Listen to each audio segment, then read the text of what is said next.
orar então. Senhor Jesus, nós nos colocamos diante da Tua presença, para que o Senhor nos fale mais essa aula, para que o Senhor ministre o nosso coração. Nós queremos dizer que estamos disponíveis, Senhor Deus, que a nossa mente, o nosso coração, o nosso espírito está pronto. E eu oro para que o Senhor nos conduza, Senhor Deus, nessa noite, em todo entendimento, em toda graça, em toda sabedoria, em toda revelação. Que o Senhor esteja nos falando, nos ministrando e realmente trazendo, Deus, o rema do Senhor sobre os nossos corações. Em nome de Jesus, toma cada pensamento, toma cada mente. Nós nos rendemos a Ti, Senhor Deus, de corpo, alma, espírito. Tira o nosso cansaço, a agitação da nossa alma, do nosso coração, para que possamos nessa noite, Senhor, absorver tudo aquilo que o Senhor quer liberar e ministrar a nós. Que não seja apenas teoria, que não seja apenas uma aula de informação, mas seja uma aula, Deus, de vida, Senhor Deus, revelada, de vida sendo liberada, de vida sendo ministrada, para que o Senhor encontre esse espaço em nós e produza vida nos nossos corações, Pai. Em nome de Jesus. Amém. Amém, pessoal. Pastor Kleber não pôde estar hoje. Deu aí? E quando der você me fala. Porque se eu não olhar para o pessoal de Criciúma de novo, eles vão reclamar mais 2 meses. Deu? Então vamos abrir a nossa apostila na página 64. Para você que está nos assistindo online, seja bem-vindo à nossa aula. Nós vamos falar hoje sobre a lição 13, os 3 níveis do conhecimento de Deus.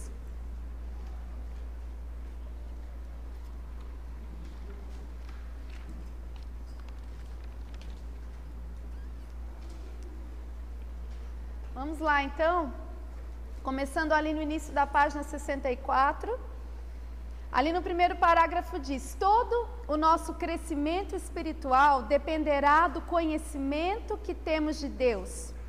O desejo mais profundo que Deus tem é que nós o conheçamos. Em João 17,3 diz assim: e a vida eterna é esta, que te conheçam a ti, o único Deus verdadeiro, e a Jesus Cristo, a quem enviaste. Jeremias 9, 23 a 24 diz: assim diz o Senhor, não se glorie o sábio na sua sabedoria, nem o forte na sua força, nem o rico nas suas riquezas, mas o que se gloriar, glorie-se nisto, em me conhecer e saber que eu sou o Senhor, e faço misericórdia, juízo e justiça na terra, porque destas coisas me agrado, diz o Senhor. Então, um pouquinho mais embaixo ali, no número 1, ali na sua apostila, diz assim: existem 3 níveis a quais podemos conhecer a Deus. Então, o primeiro nível é, podemos conhecer a Deus no nível das suas obras, no nível dos seus caminhos e no nível da sua própria pessoa. Então, as 3 formas que o Senhor escolheu se revelar a nós, se revelar ao homem.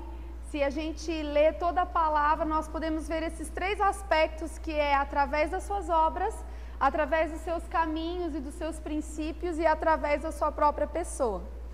Então vamos lá na letra A, conhecendo a Deus, o nível das suas obras. Tudo que Ele criou e tudo que Ele fez tem como propósito que nós o conheçamos. Em Salmos diz ali: manifestou os seus caminhos a Moisés e os seus feitos aos filhos de Israel. Então, todo mundo sabe quando o povo de Israel saiu ali do Egito, né? As obras que Deus fez ali, que eram incontestáveis, que era a coluna de fogo. Você pode citar uma para a gente participar? Que mais? Qual foi uma obra que Deus fez ali no Egito para que todo mundo visse o poder dele? O mar se abriu, as 10 pragas. Que mais? A água saindo da rocha. Então o Senhor, a maneira que Ele quis se revelar para o povo naquela época era através dos seus feitos, através das suas obras, através daquilo que era visível. E em Romanos 1,20 diz assim: porque os atributos invisíveis de Deus, Assim o seu eterno poder, como também a sua própria divindade, claramente se reconhecem desde o princípio do mundo, sendo percebidos por meio das coisas que foram criadas. Tais homens são, por isso, indesculpáveis. E é interessante que, olhando esse texto, se de tudo o homem não acreditar até o final, existe a natureza para testificar que existe um Deus.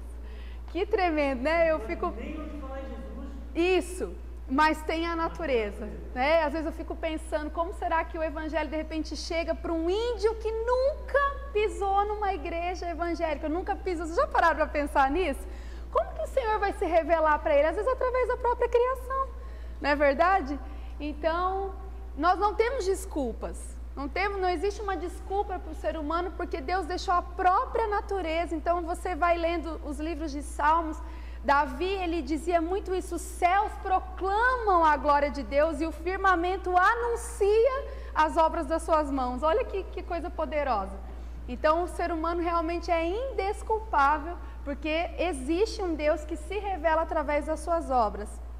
E nós podemos conhecer as obras de Deus, mas não conhecer o Deus das obras, não é verdade?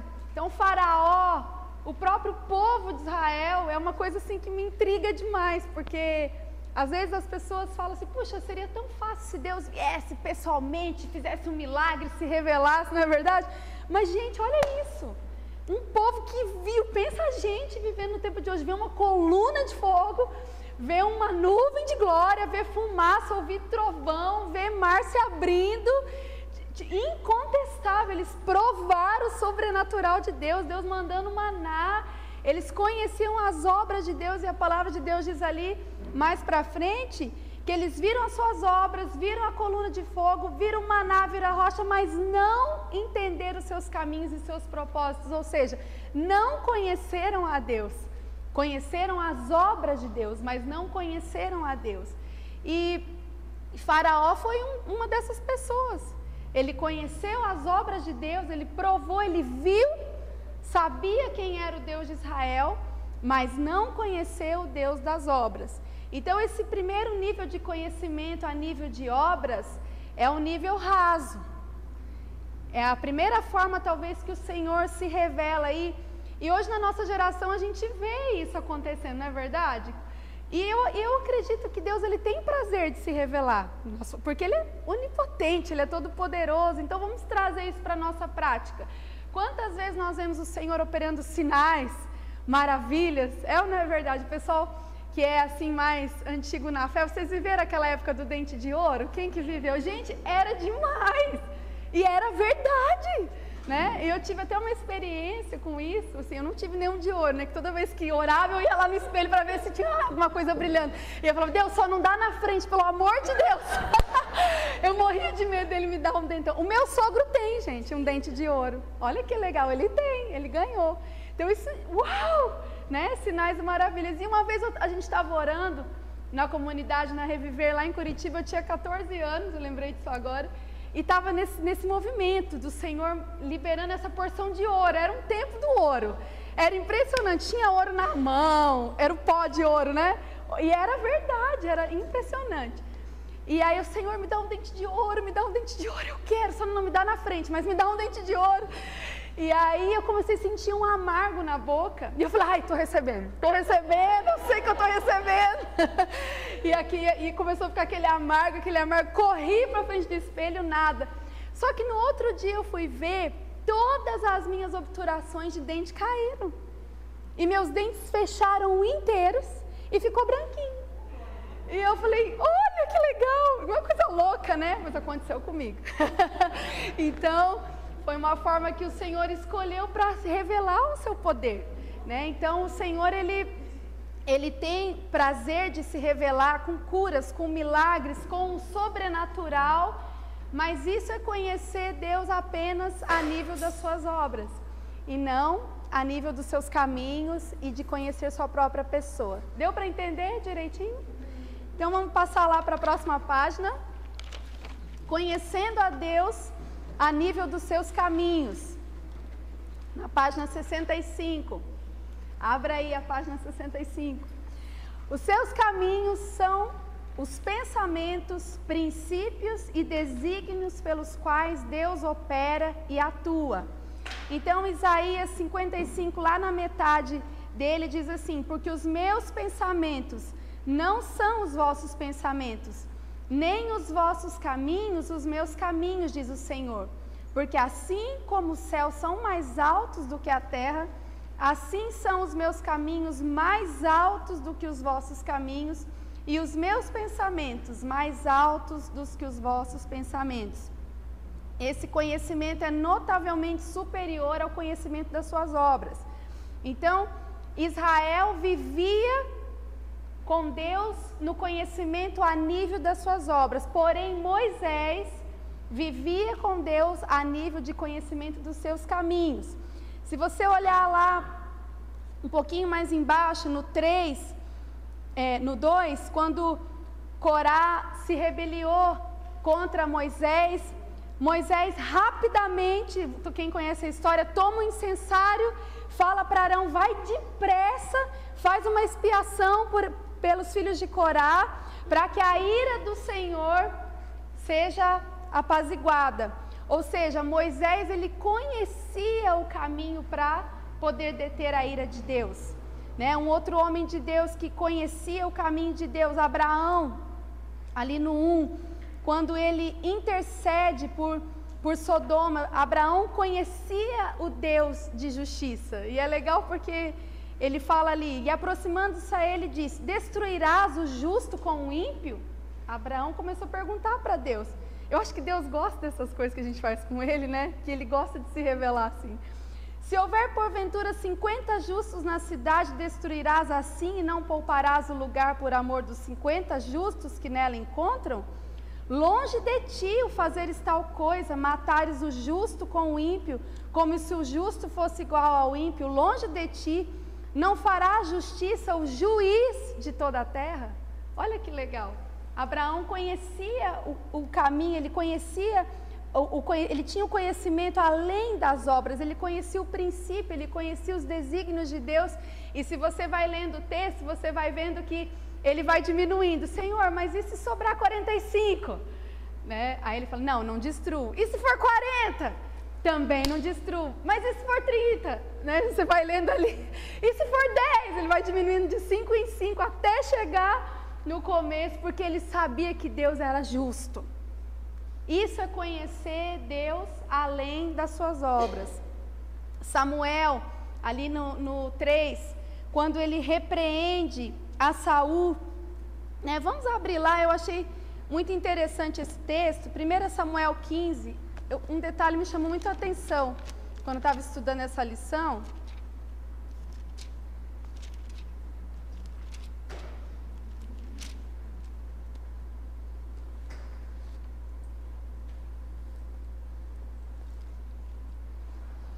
Então ali a história era o seguinte: o profeta Samuel chegou com uma ordem específica de Deus, porque Samuel conhecia, então estou falando aqui de Samuel que conhecia os princípios e os desígnios de Deus acima das suas obras.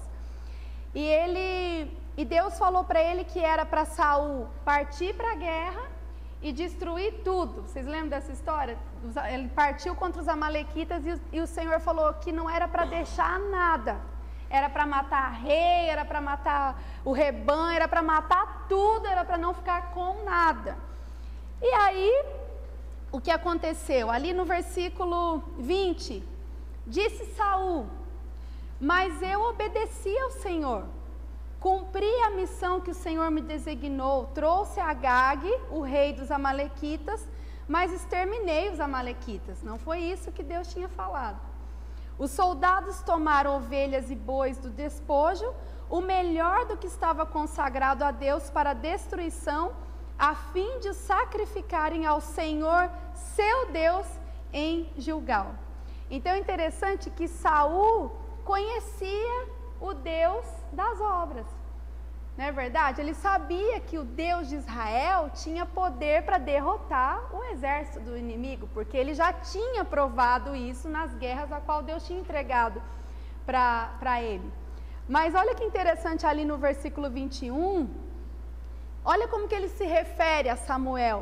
Os soldados tomaram ovelhas, porque o que ele fez? Ele foi lá, matou os amalequitas, mas ele ficou assim, vou poupar o rei e vou pegar o bem bom para mim, pô, essas ovelhas aqui tá tão bacaninha, tá tão bonitinho, vou catar um pouquinho dos despojos. Ou seja, ele obedeceu mais ou menos, não foi essa a ordem que Deus disse para ele.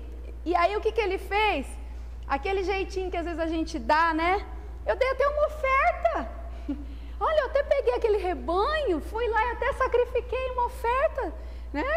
Que às vezes a gente faz isso, a gente não obedece literalmente, porque às vezes não conhecemos o princípio que o Senhor quer nos revelar além das suas obras. E é interessante que Saul deixou isso claro, quando ele falou para Samuel, ele disse assim: eu fui sacrificar o Deus para a destruição a fim de sacrificar ao Senhor seu Deus. Ou seja, não era Deus dele não, era seu Deus, era o Deus de Samuel. Isso me chamou muita atenção, porque aqui prova que Saul não conhecia a Deus a nível dos seus caminhos, dos seus princípios, senão ele não teria quebrado, ele obedeceria totalmente. É verdade? E aqui ele deixa claro com essa resposta: eu até ofereci sacrifício para o seu Deus. Ou seja, não conheceu o Senhor das obras. E Samuel ali mostra, né, que nós estamos falando sobre conhecendo a Deus a nível dos seus caminhos, que ele conhecia o caminho que ofendia a Deus. Então, ali revelando que além das obras, o conhecimento dele era notavelmente superior ao conhecimento daquilo que Deus podia fazer. Então Samuel sabia que não bastava só ir para a guerra e obedecer uma parte. Samuel ele conhecia o Senhor das obras e sabia que o Senhor estava querendo testar o coração do povo dele, para que houvesse uma obediência completa. Amém? E essa obediência completa só vem de quem conhece o Senhor a nível dos seus princípios e dos seus caminhos. Quem conhece o Senhor só a nível de suas obras, não consegue dar uma obediência completa. Você já reparou nisso? Você já viu às vezes aquela pessoa que recebe um milagre, mas continua ainda com a vida errada, continua ainda no pecado, não tem uma transformação? Ou seja, a cura ela é má? Não. Deus ama se revelar? Sim. Né? A gente foi lá ali quando Paulo e a Fátima falaram da conferência do Reinhard Bonk, e nós fomos na quinta. Gente, dá uma emoção de ver, porque eles passam o vídeo daquele povo sendo curado, é demais. Eu acho que Deus ele tem prazer de se revelar, porque é a forma que Deus usa para quê? Mas o que eu acho mais lindo, você olhando ali, é que eles pregam o evangelho. Eles não ficam presos assim só nas obras. Depois que as pessoas são curadas, eles levantam o evangelho e pregam o evangelho de fato, porque Deus tem prazer de se revelar.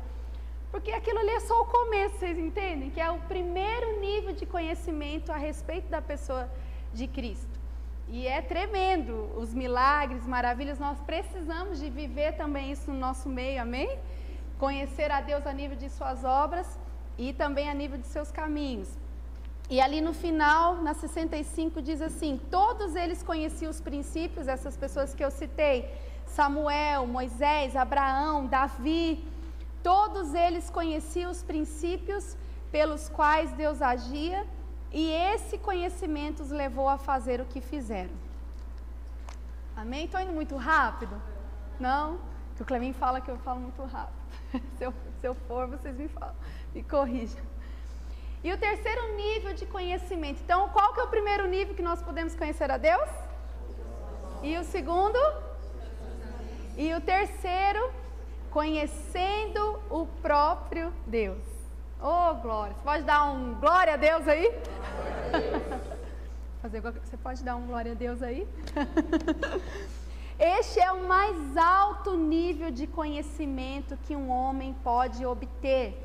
Ou seja, quando nós conhecemos a Deus por revelação. Em Hebreus 8:11 diz assim: e não ensinará jamais cada um ao seu próximo nem cada um ao seu irmão, dizendo: conhece ao Senhor, porque todos me conhecerão, desde o menor deles até o maior.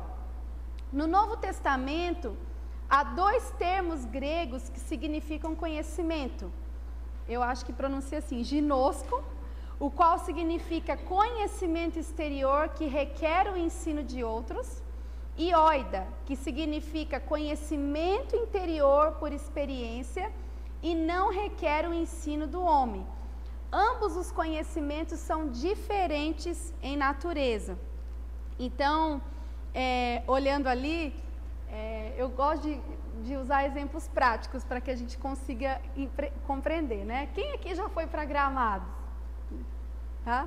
E vocês tiveram a oportunidade de visitar uma fábrica de chocolate? Quando vocês foram? É top, né? É muito legal. Você foi? Não foi? Então, quando a gente vai lá, eles deixam você entrar na fábrica, aí você coloca o chapéuzinho, coloca as coisinhas e você pode ver todo o processo do chocolate. Né? Você fica assim, né? Aquela coisa, mexendo, aquele cheiro.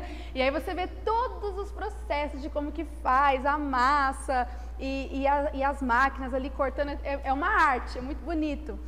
E como que eu posso fazer esse exemplo de realmente a gente conhecer a Deus? Uma coisa é eu estar lá, eu ver, eu sentir, eu conhecer todos os processos, e eles contam a origem do chocolate, de onde que veio, como que faz, e como que começa, e a gente sente aquele cheiro, daquele desespero, e a gente fala, vai ter umzinho no final?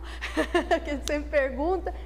Outra coisa é eu sair do final da fábrica, pegar um pedaço de chocolate e provar aquele chocolate.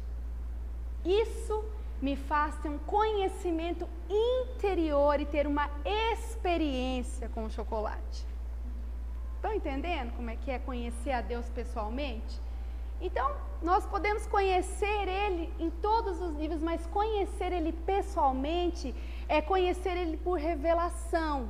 Conhecer Ele por aquilo que nós provamos dEle, por aquilo que a palavra de Deus diz, provai e vede que o Senhor é bom.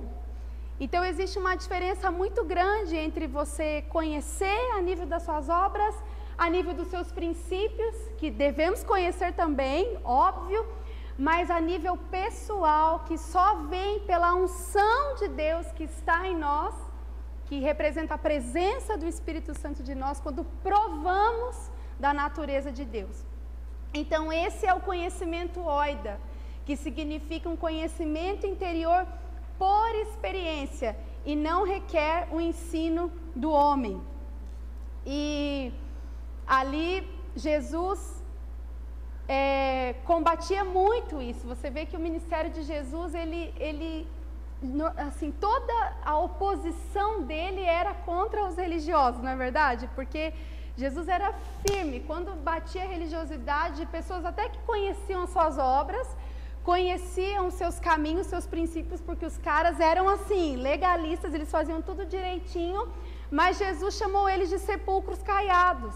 Então, sepulcros caiados era quando eles, na época das festas judaicas, eles pintavam de cal branco os túmulos, os sepulcros, para ficar mais bonito. Tinha um significado também ali, ou seja, mas por dentro estava ali aquele morto, aquela coisa fedida, aquela coisa feia, né? E Jesus comparava o coração dessas pessoas assim.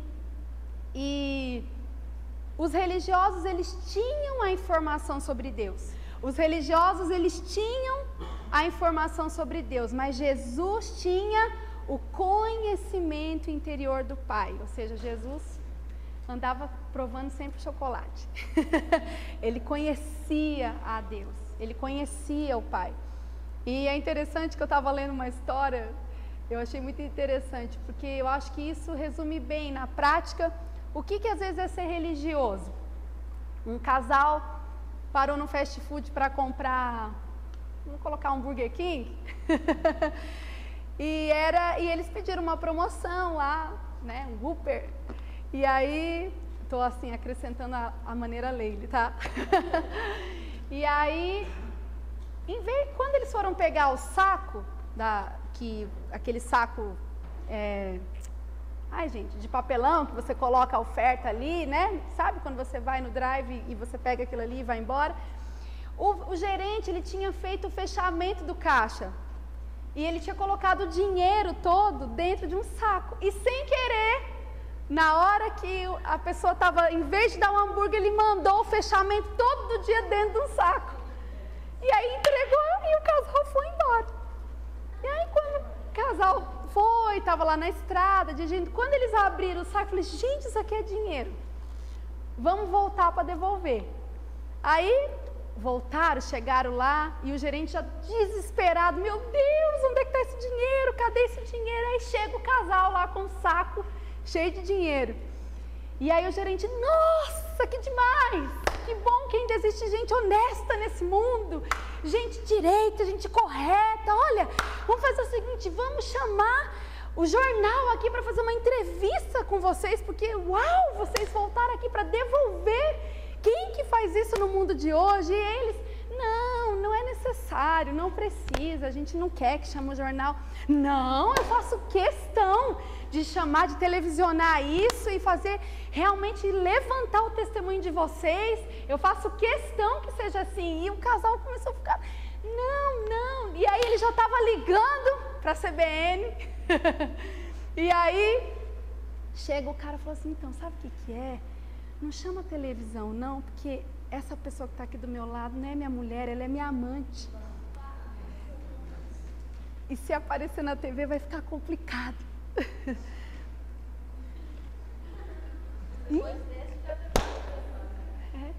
Sepulcro caiado. Estão entendendo? Sepulcro caiado. Então, sou até correto em algumas coisas, mas outras coisas estão totalmente escondidas, desordenadas, cheirando mal. Então é isso que Jesus fala de religiosidade. Eu estava conversando com uma pessoa nessa semana e, gente, por favor, não entendam religiosidade como uma pessoa que é velha na fé, que gosta de hino da harpa. Por favor, eu amo hino da harpa, tá? Porque uma pessoa falou isso para mim e eu falei, não, mas não é isso que é religião. Não tem nada a ver com tempo de fé, não tem nada a ver com gosto, com tradição. Religiosidade significa quando a pessoa tem uma vida dupla, quando ela tem uma vida de práticas, mas ela não existe verdade nela. É um sepulcro caiado, ou seja, por fora ela tem uma aparência, né? Então eu acho que essa historinha retratou bem direitinho. Uma aparência, nossa, que pessoa honesta, mas o cara estava tendo um caso extraconjugal que não queria. Vocês estão entendendo? Quando a gente fala aqui, quando o pastor Kleber fala de religiosidade, não é para você ter uma ideia daquela pessoa, não, cada um tem seu jeito, a sua forma. Nós estamos falando disso, é isso que Jesus falava. Não tradições, coisas às vezes que o Senhor precisa quebrar, mas a religiosidade é quando nós temos uma informação a respeito de Deus, a respeito dos seus princípios, a respeito das suas obras, mas nós de fato não o conhecemos.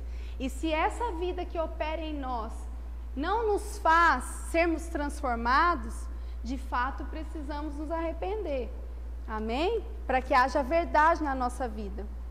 Então ali na página 66, portanto, devemos dizer que o conhecimento, as obras de Deus e o conhecimento dos seus caminhos são apenas um conhecimento externo. É ou não é? Sim? Então, a gente pode conhecer Deus sabendo que Ele é bom, sabendo que Ele é justo, posso até ter um milagre na minha família, ter uma cura, ter um dente de ouro, né? Tem muita gente que recebeu o dente de ouro lá e está desviado. Como é que explica isso?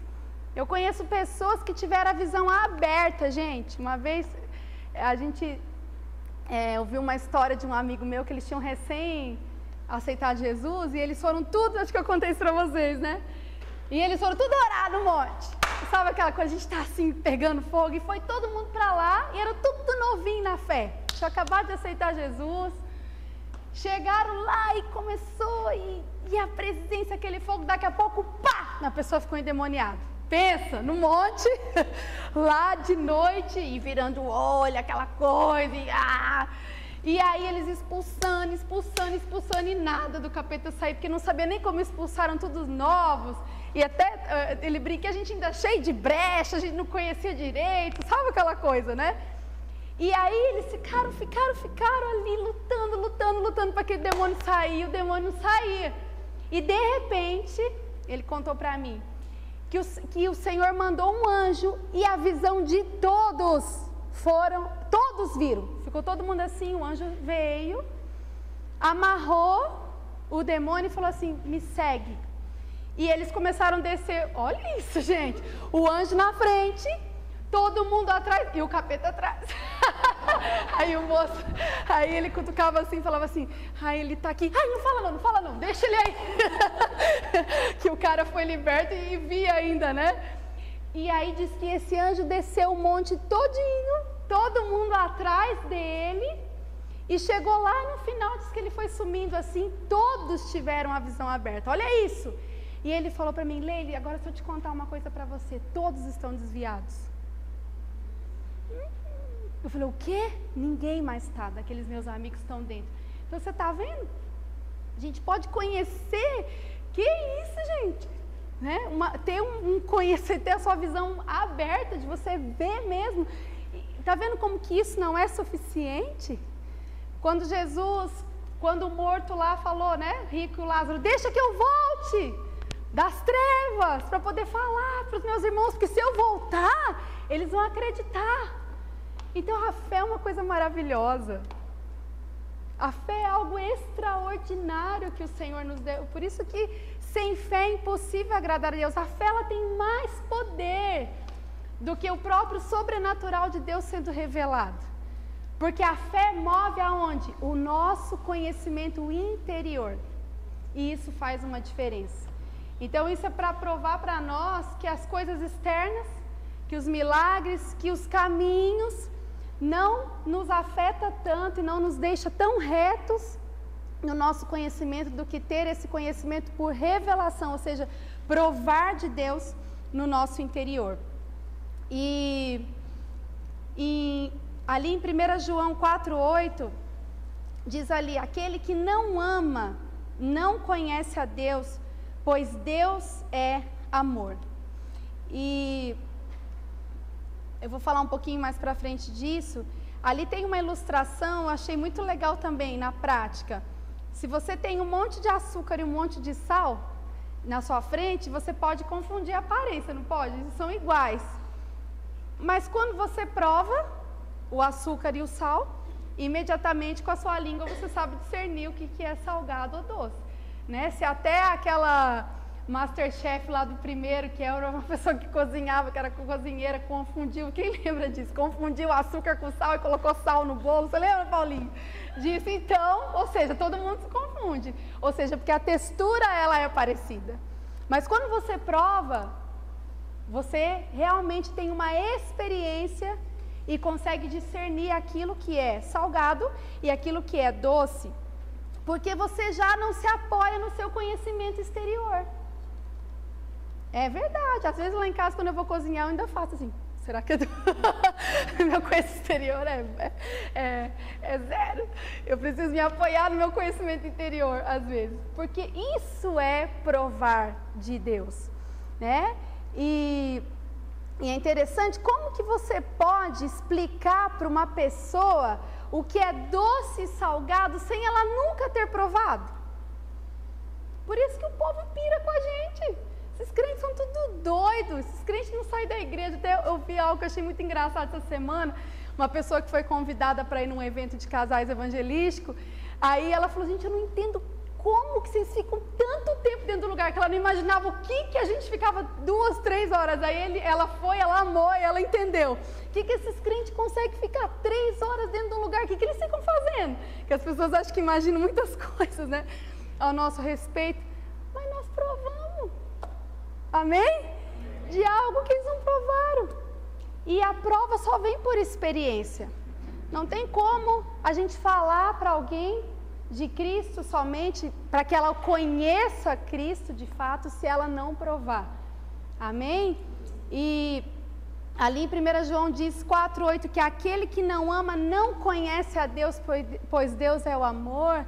Gente, eu vou dizer uma coisa para vocês, quem prova de Deus perdoa e ama. Não vem com essa de falar, eu amo a Deus, eu amo, eu conheço o Deus de amor, eu provei, né, do açúcar aqui do Deus de amor, mas eu não amo, eu não perdoo, não provou. Porque a palavra está dizendo aqui. E é triste, gente, nós atendemos pessoas que conhecem o Deus das obras, que conhecem os caminhos, até têm experiências, mas não perdoam. Não, eu não perdoo. Não é triste você ouvir isso? Então, está faltando conhecer esse Deus por revelação. Porque aquele que conhece um Deus por revelação, mesmo que você demore, mesmo que seja difícil, mesmo que seja um processo, mas uma hora você rende. É ou não é verdade? Porque você conhece. Amém? Então, esta é a diferença entre ginosco e oida. Então, vamos lá. Ginosco é o conhecimento exterior que requer o ensino dos outros. E oida, que significa o conhecimento interior por experiência e não requer o ensino do homem. Tá claro isso, pessoal? Tá? Depois nós vamos falar que não é para descartar o ensino das pessoas, não é isso. É a experiência. Eu não posso te dar a experiência. Só que o mais legal é que você não pode roubar a minha experiência. Entendeu? Então, quando as pessoas falam, eu não acredito no que você está falando, não é verdade. Eu falei, mas eu provei. Como é que você pode dizer para mim que chocolate é azedo? Sinto muito. Eu provei. Que o meu paladar está ruim. Vocês estão entendendo? Então, quem prova de Deus e conhece a Deus, resume tudo. Amém? Então, o conhecimento de Deus determinará o seu grau de certeza em todos os assuntos da sua vida. Por isso que a nossa vida como filhos de Deus aqui na terra é crescer no conhecimento de Deus. Uma vez eu ouvi uma frase mas eu não sei se isso é verdade, né? Uma pessoa que teve uma percepção, não está na Bíblia, nada, mas que ele teve uma impressão, não sei de onde veio isso, mas eu achei muito legal a colocação dele, porque a palavra de Deus diz que os anjos, eles dizem santo, santo, santo, a todo momento. Então você já parou para pensar o que é uma eternidade, você falando santo, santo? E aí, essa pessoa diz que a cada fração de segundo e revelação, a cada segundo, Deus se revela de uma forma diferente e eles, santo, imagina, gente, e ele se revela, santo, Deus não tem fim. Então, olha, eles têm uma revelação, uma percepção da glória, da essência, do caráter de Cristo, da grandeza de Cristo, a cada fração de segundo, desde uma eternidade. E isso provoca esse espanto, porque a gente fica imaginando, não, parece que o céu é tão chato, né? Fica santo, santo, santo. Né? E você mesmo, não! Deus é dinâmico, criativo, Ele não tem começo, Ele não tem fim, então existe uma vida. Eu acho que nós vamos passar a eternidade conhecendo Ele. Olha que tremendo. Eu acredito nisso, né? Mas eu que acredito assim. Porque existe algo na natureza dEle, quão profundo, quão insondáveis são os seus caminhos, quão inescrutáveis são os seus juízos. Quem conheceu a mente do nosso Senhor? Quem deu conselho para Ele? Quem foi seu conselheiro? Quem primeiro deu alguma coisa para Ele, para depois receber? Né? Porque dele, por Ele, para Ele, são todas as coisas. Amém? Ficou claro? Amém. Vamos lá então para a página 67.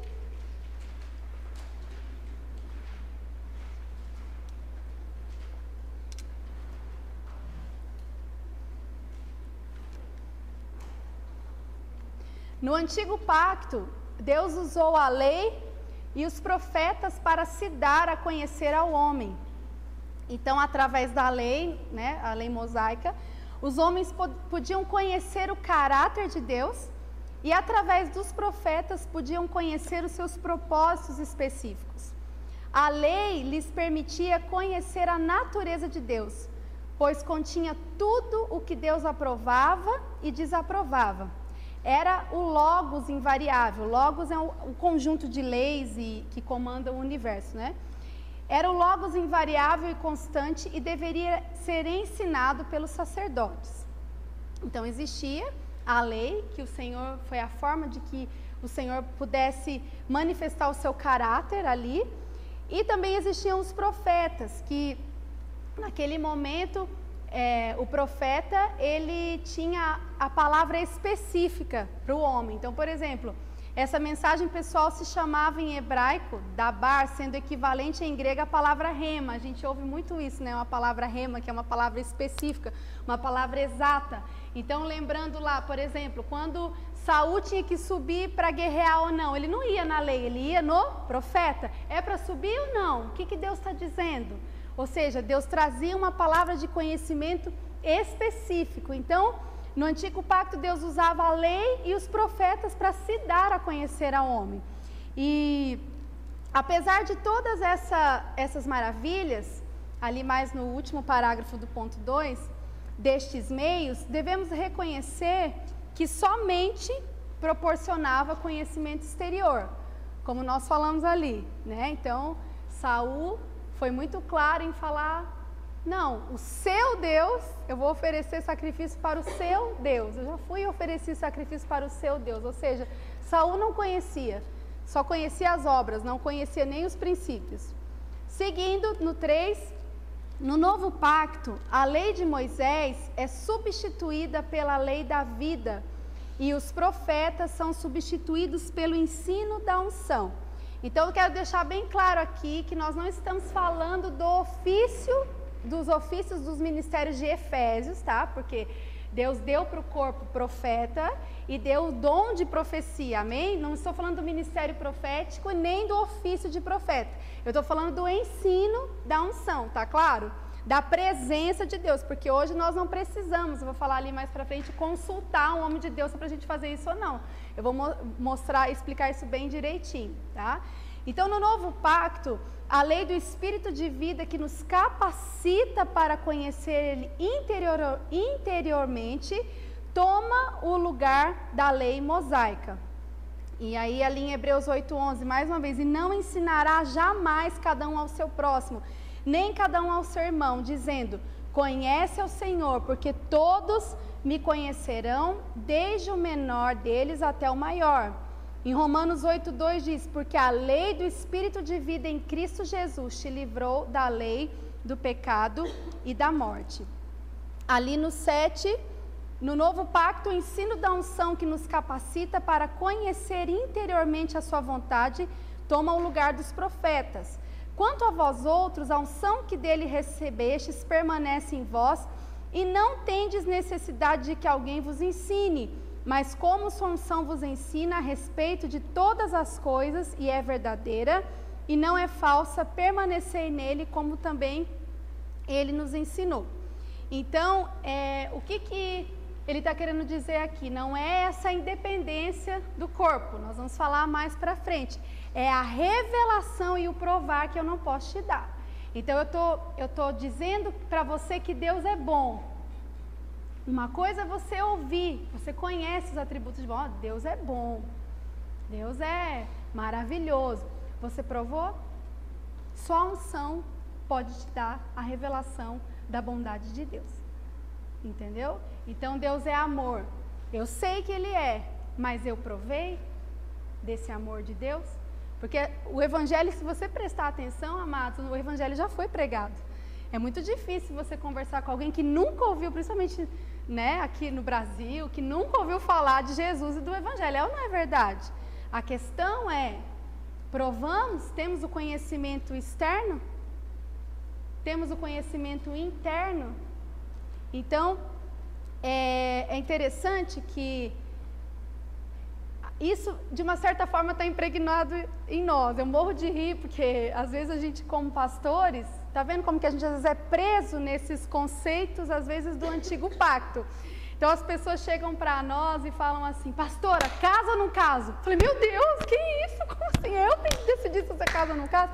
Faço ou não faço? Né? Então parece que, claro, Deus pode, eis que te digo, serva minha, está vindo um varão, case, né?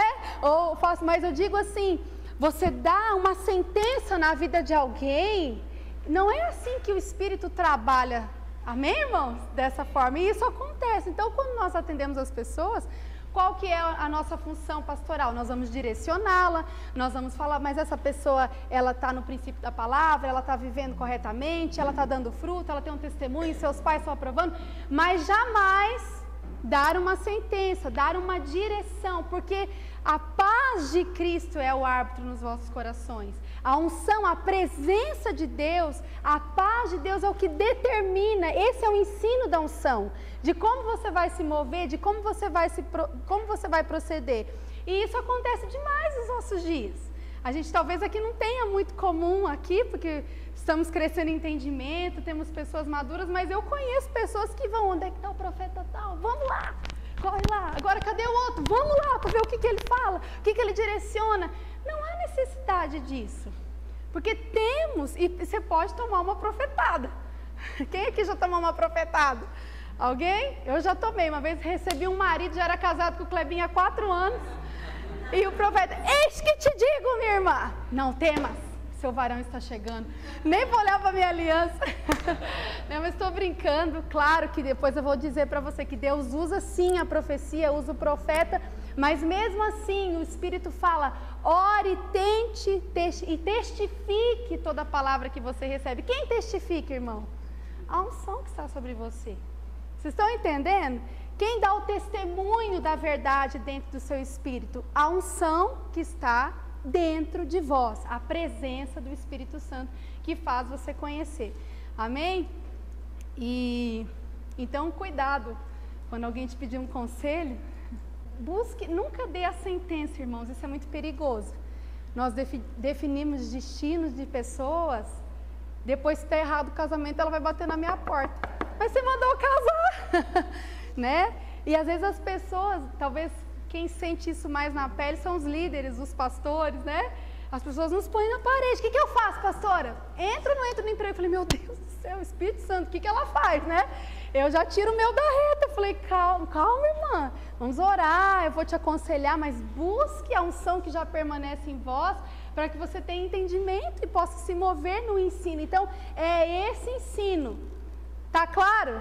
Que está substituindo os profetas, não o ministério profético, não o ofício de profeta, mas a revelação interna de uma direção que só o Espírito pode nos dar. Amém? Então, ali, depois um pouquinho mais do B, isto é o que ocorre com a gente quando a vida zoe de Deus, na página 67, é impartida em nosso espírito, ficamos atados à habilidade de Deus para conhecer todas as coisas. Gente, isso é a maior porção que nós temos, né? O Espírito, Cristo liberar o seu Espírito sobre nós para que nós possamos conhecer profundamente. Vamos lá na página 68.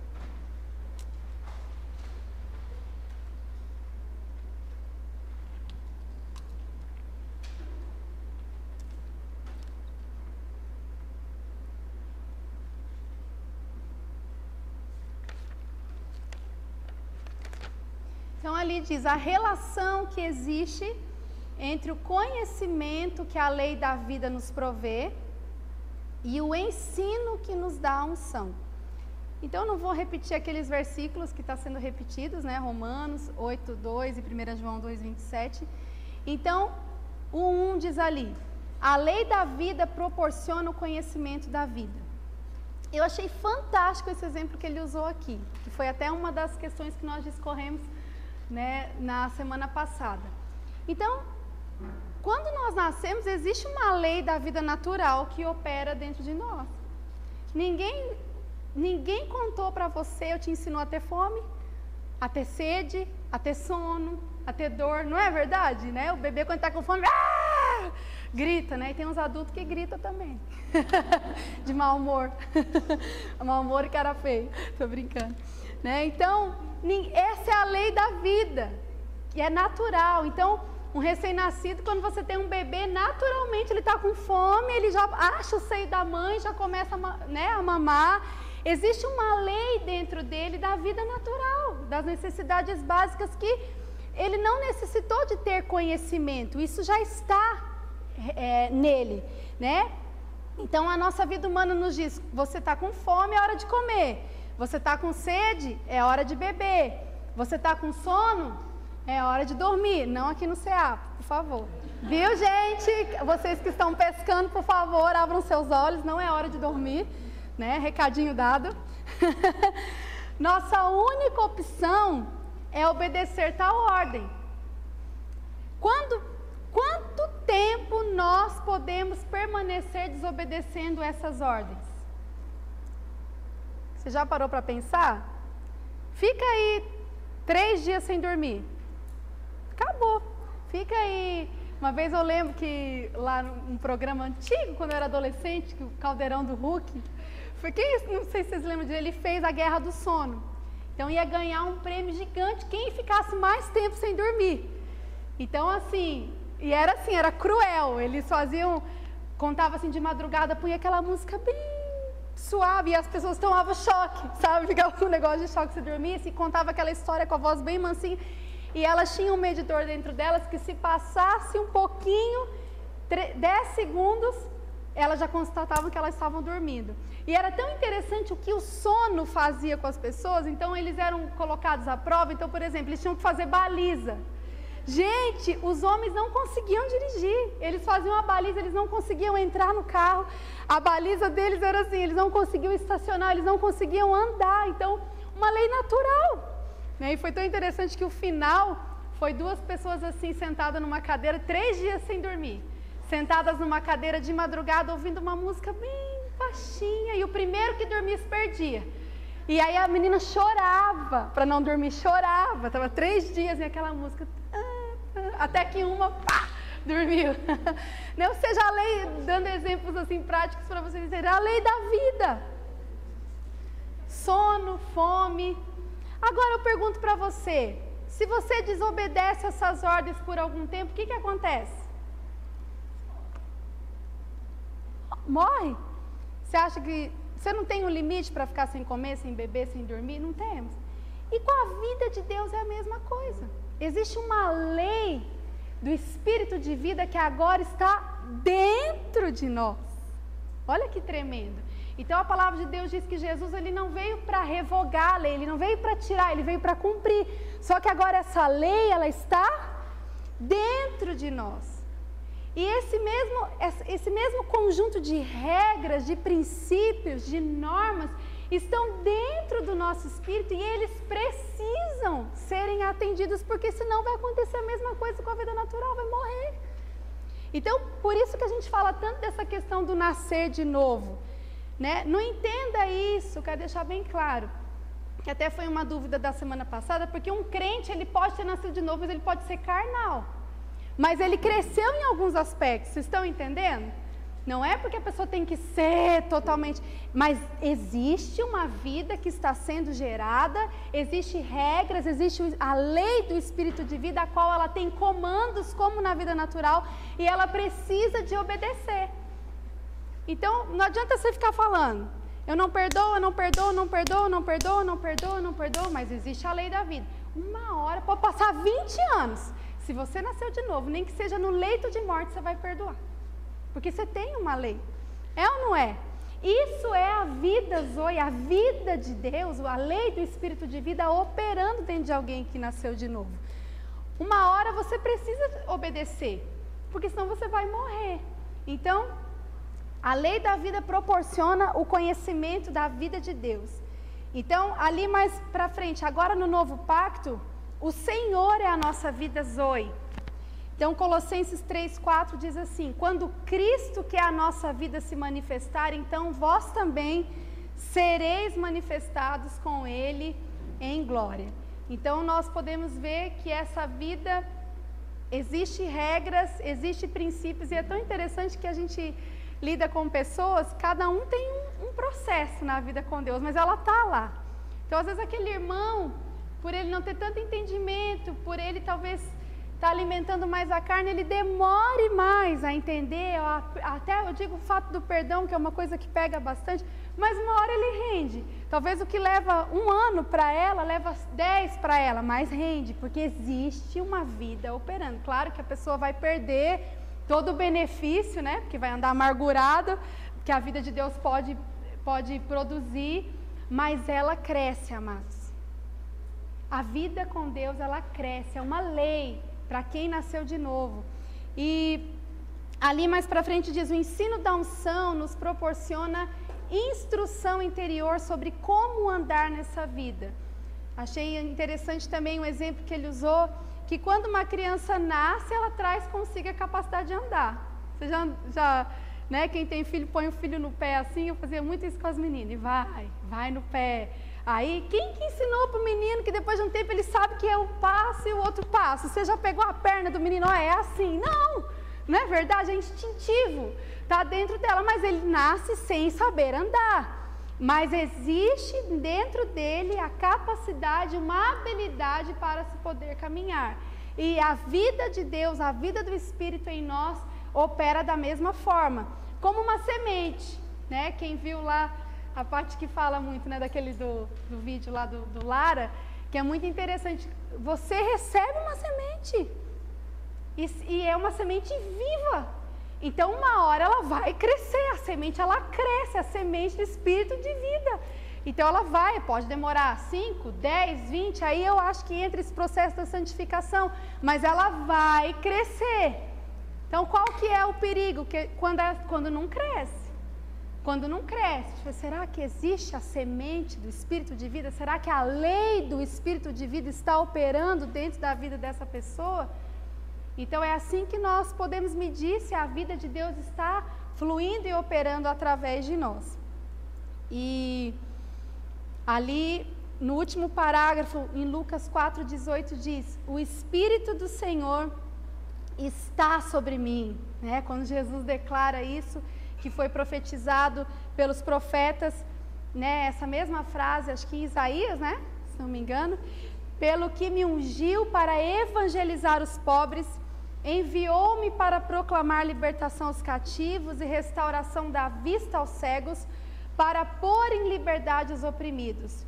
Então olha aqui, Jesus, que linda essa declaração que Jesus declarou, o Espírito do Senhor está sobre mim, a unção do Santo está sobre mim, e se está sobre ele, logo está sobre quem? Sobre nós, amém? Por isso que nós falamos que nós já fomos ungidos por Cristo, e temos poder para evangelizar, para proclamar libertação, restauração da vida aos cegos, para pôr em liberdade os oprimidos. Então, esse é um ensino que a unção nos dá. E ali na página 69,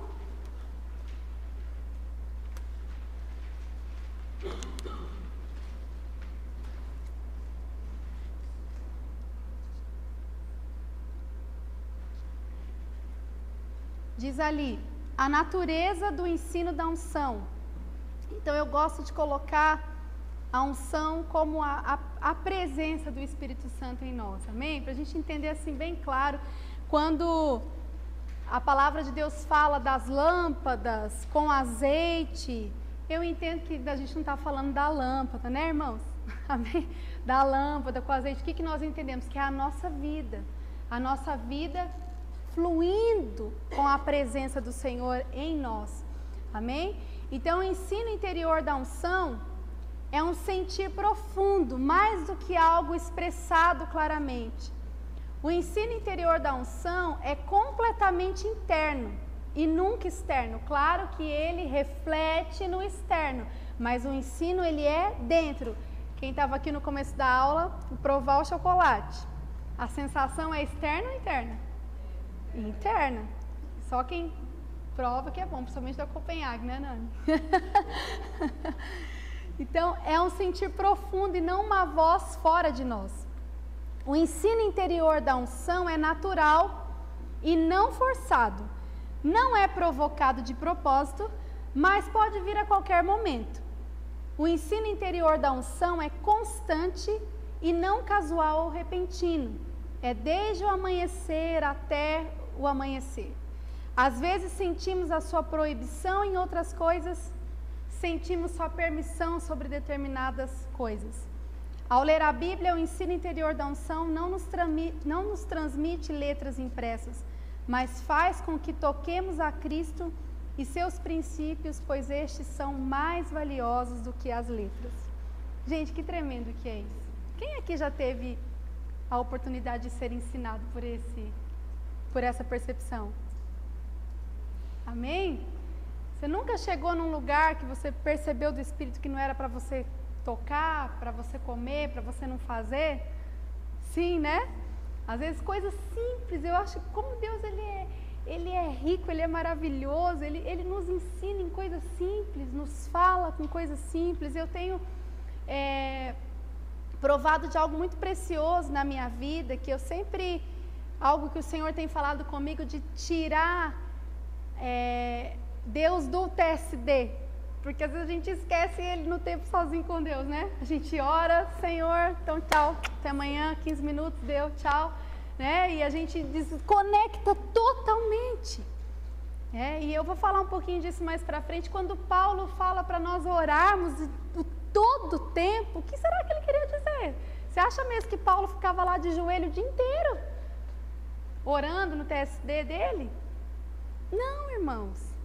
Ele tinha a prática diária de relacionamento, de trazer Cristo, de trazer a presença, de trazer a unção, o ensino da presença de Deus para tudo que ele fazia, para tudo que ele se movia. E eu quero desafiar vocês a experimentar isso. É maravilhoso. E uma vez eu ouvi uma frase num livro que eu li, que à medida que você vai praticando, o Espírito Santo ele tem poder de sobrepujar os seus pensamentos. Por isso que a unção, ela é um conhecimento interno. Não é nada que vem de fora, é algo, você recebe um estalo e logo a sua mente lê aquilo, processa numa ideia e aí a sua alma rende e obedece. E isso faz toda a diferença na vida com Deus. A gente ia bater tão menos a nossa cabeça se a gente conseguisse estar mais atentos e mais sensíveis a esse ensino da unção, esse ensino da presença de Deus, porque Deus fala o tempo todo. O problema é que a gente é cabeçudo, e a gente é teimoso, e a gente não rende. E aí, às vezes, eu acho que Deus faz assim, então vai tartaruguinha, né? Vai, quero ver até onde você vai. E a gente vai, né? Achando que tá abafando igual a tartaruga. E aí ele deixa. Aí parece que às vezes a gente tem que passar as pressões, passar as dificuldades, dar as nossas cabeçadas, que quando a gente chega no fim, que a gente dá de cara para a parede, Deus, eu estou me sentindo tão mal, o que eu faço? Mas não precisava chegar até lá. Existe o ensino da unção todo o tempo para nos instruir. Se a unção de Deus nos instruiria, nos ensinaria a respeito de todas as coisas, nós precisamos ordenar mais isso na nossa vida, no nosso espírito. Gente, isso é vida com Deus. E eu gosto de falar de Jesus na simplicidade. Eu relaciono com uma pessoa. E às vezes as pessoas falam, nossa, você está falando, parece que está do teu lado, mas não está. Não, parece que está tão perto, mas não está. E se você começa a abrir esses espaços na sua mente para começar a praticar essa oração em todo o tempo, e trazer Cristo para suas realidades, para os seus questionamentos, para as suas dificuldades, você vai provar de algo extraordinário. Eu tenho visto na minha vida coisas assim, a minha oração é para que isso seja mais rápido, para que eu não seja tão tardia em ouvir. Porque se eu tivesse ouvido, eu não precisaria de uma demanda para ter um retorno de volta para o centro da vontade de Deus. Isso é a unção que nos ensina a respeito de todas as coisas. Então, não leia a Bíblia somente, calma. Enxergue a Bíblia, experimente a Bíblia, coma a palavra. É diferente. Quando nós começamos a olhar com esse olhar e pedir coisas práticas, Senhor, eu não estou entendendo, Espírito, me fala o que você quer me dizer com isso, como que isso aqui eu posso aplicar, faça perguntas, medite, promova o ambiente para que o ensino da unção comece a operar para você, porque, amados, não adianta eu falar que Deus é bom, quando você provar pelo ensino da unção que existe dentro de você, no seu TSD, na sua rotina, no seu trabalho, ninguém mais toca nessa experiência. Isso é conhecer a Deus por revelação, amém? É diferente, é isso que nos ampara, é isso que nos sustenta.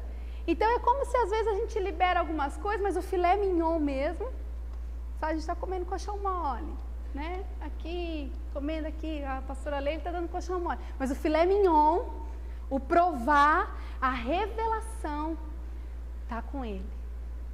Vocês estão conseguindo entender o que Deus está querendo nos ensinar?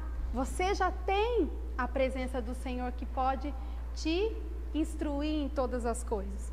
Então é isso que é a natureza do ensino da unção. E Salmos diz assim, Salmo 119, 105, lâmpada para os meus pés é a tua palavra e luz para os meus caminhos. Tem um exemplo ali em cima, um pouquinho acima, que eu achei muito legal. Tomemos como ilustração um trem que avança. Ele necessita de duas coisas, um poderoso motor e os trilhos. Se tivesse apenas os trilhos e não tivesse o motor, não poderia se mover. Se tivesse só o motor e não tivesse os trilhos, não teria direção alguma. Os trilhos são a palavra escrita e o motor é o ensino da unção. Amém? Então, o que nos faz fazer com que essa vida operante de Cristo esteja em vigor, seja viva e eficaz, é a unção que nós temos, a presença do Espírito dentro da nossa vida. Amém? Vou para o intervalo um pouquinho mais cedo.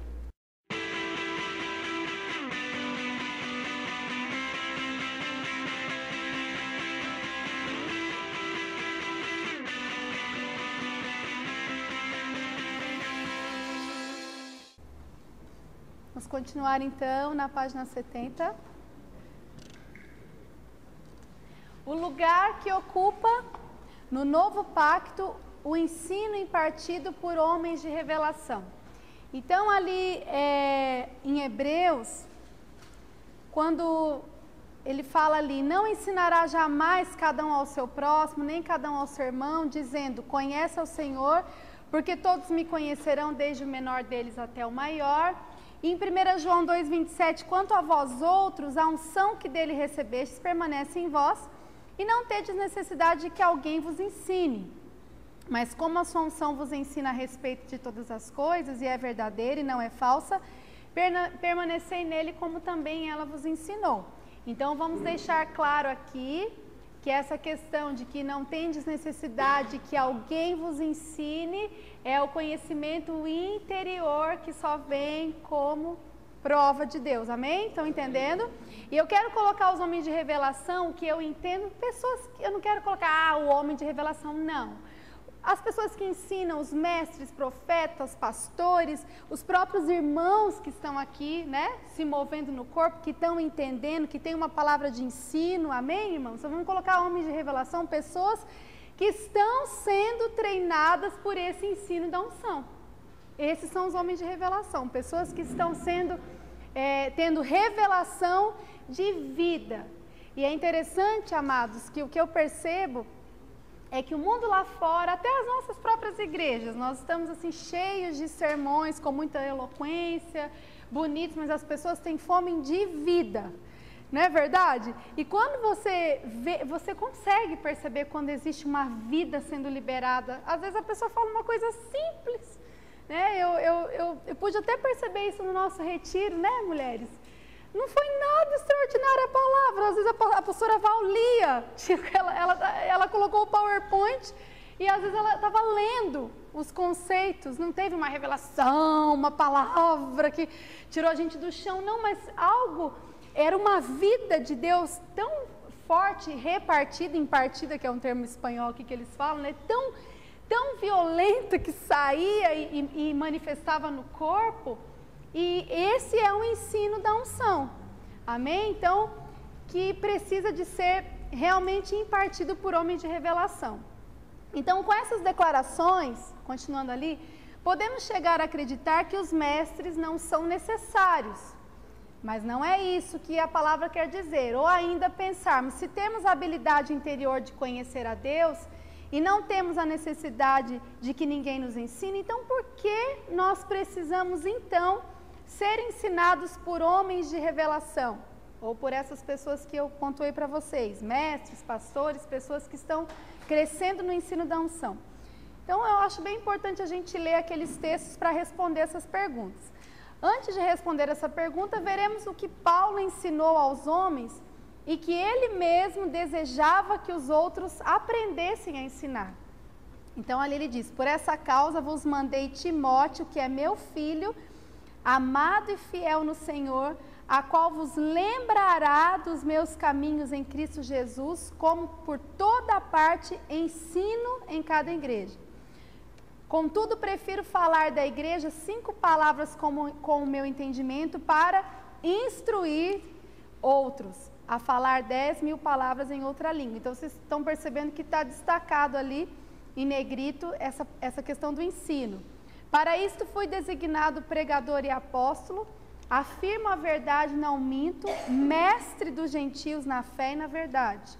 É necessário, portanto, que o bispo seja irrepreensível, esposo de uma só mulher, temperante, sóbrio, modesto, hospitaleiro e apto para ensinar. Então a palavra está mostrando como essas pessoas são necessárias na instrução do corpo. E o que da minha parte ouviste através de muitas testemunhas, isso mesmo transmite a homens fiéis e também idôneos para instruir a outros. Ora, é necessário que o servo do Senhor não viva a contender, e sim deve ser brando para com todos, apto para instruir, paciente. Então, com esses versículos bíblicos, podemos entender que os ministérios de revelação no ensino estão plenamente vigentes, ou seja, está em vigor, é para nós. E quais são as 3 principais razões pelas quais devemos ser ensinados por homens de revelação? Então, a primeira razão, porque a maioria das vezes nós não escutamos e nem atendemos o sentido interior da vida Zoe. Então, Paulo sempre falava ali: a esse respeito temos muitas coisas que dizer e difíceis de explicar, porquanto vos tendes tornado tardios em ouvir. E mais ali embaixo, se você olhar no último parágrafo, você vê que nas epístolas de Paulo sempre se repete continuamente frases como: acaso ignorais, irmãos, ou não sabeis, sabendo isso? Ou seja, significa que os irmãos eles já sabiam sobre o que estava sendo falado. É como nós, muitas coisas que nós estamos tendo falado aqui não é novidade para vocês, não é verdade? Mas pelo ensino da unção, então Deus usa homens de revelação para nos ensinar novamente o que já sabemos em nosso espírito. Como eu disse lá, a questão da semente, a questão de um bebê nasce, ele tem já dentro dele a habilidade para caminhar, apesar de ele não caminhar ainda. Entende? Ou a semente, que tem todo o seu potencial de crescer, virar uma árvore, dar muitos frutos, porque isso é o que existe no nosso espírito quando recebemos a vida de Deus. Então, o ensino dado pelos homens de revelação não é para substituir o ensino da unção, mas para confirmá-la, tornando-se uma mera repetição do ensino interno da unção.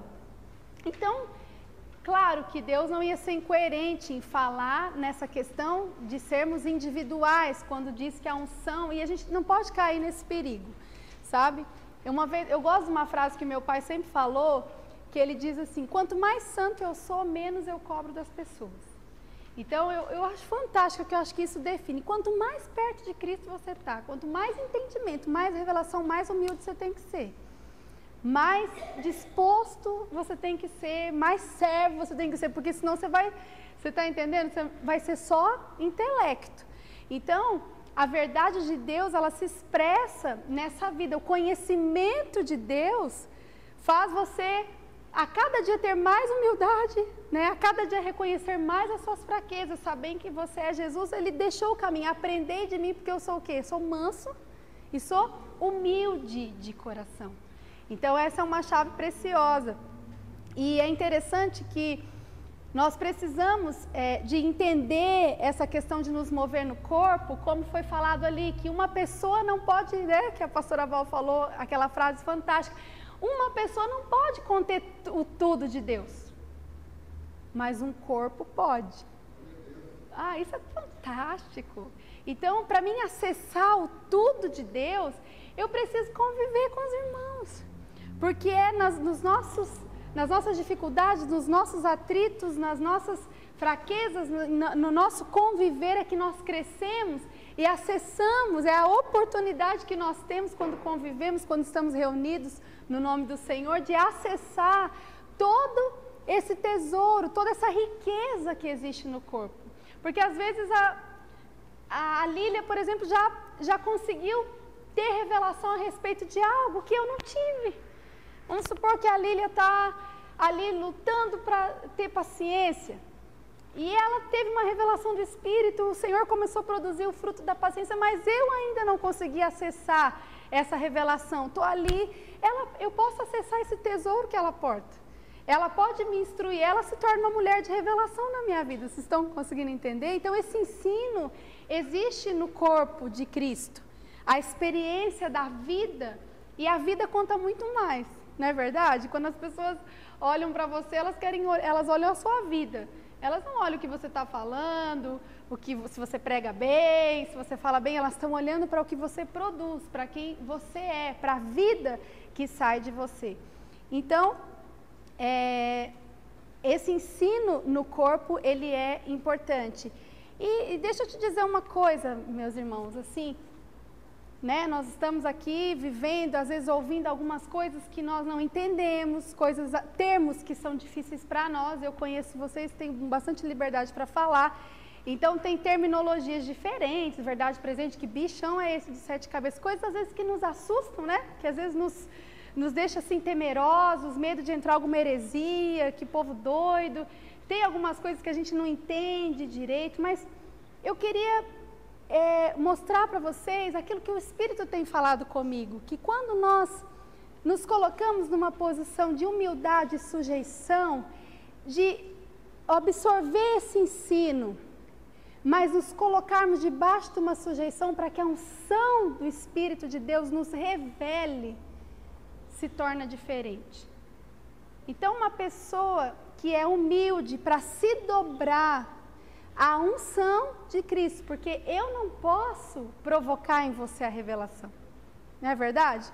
Eu posso falar para Marilé, Deus é bom, mas ela tem que provar, ela tem que entender, a unção que ela tem precisa ensinar a ela sobre a bondade de Deus.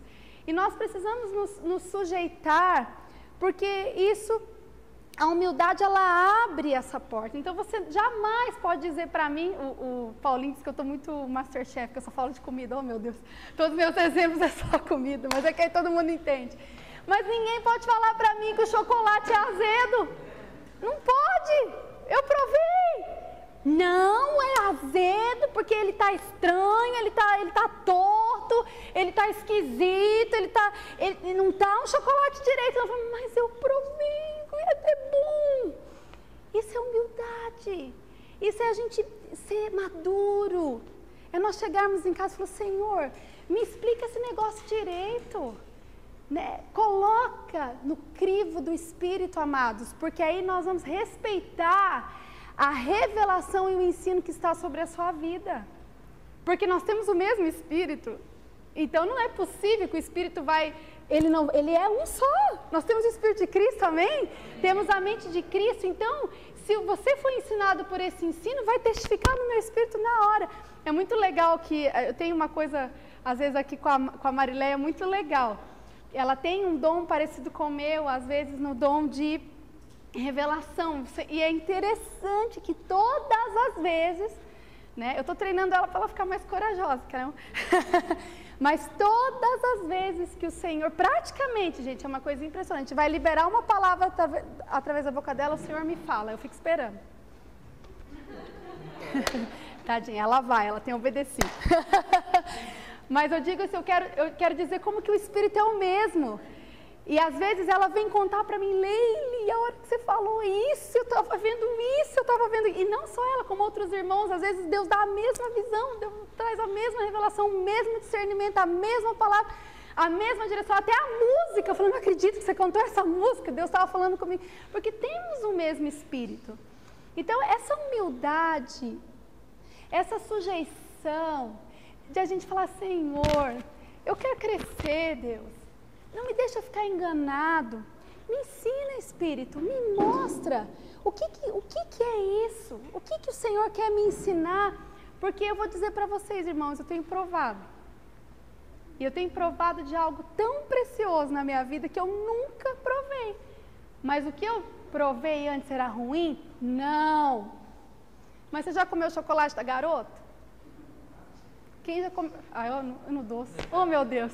Quem já comeu? Você já comeu Copenhague? Então, o chocolate da Garoto é bom? Claro que é bom. Vou jogar fora? Não. Ai, chocolate da Garoto não presta. Ah, pelo amor de Deus, claro que presta. Meu Deus, é maravilhoso. Para minhas filhas que comem todo dia só Garoto. Lá em casa, e o Paulinho às vezes me abençoa com chocolate suíço, com umas coisas chiques. Aí o Paulinho às vezes vem com os Toblerone, é regrado. Né? Porque a gente, Toblerone não dá para comer todo dia, né? Aí é um agradinho dos irmãos. Mas quando você prova Copenhague, ah, meu irmão, seu paladar fica exigente.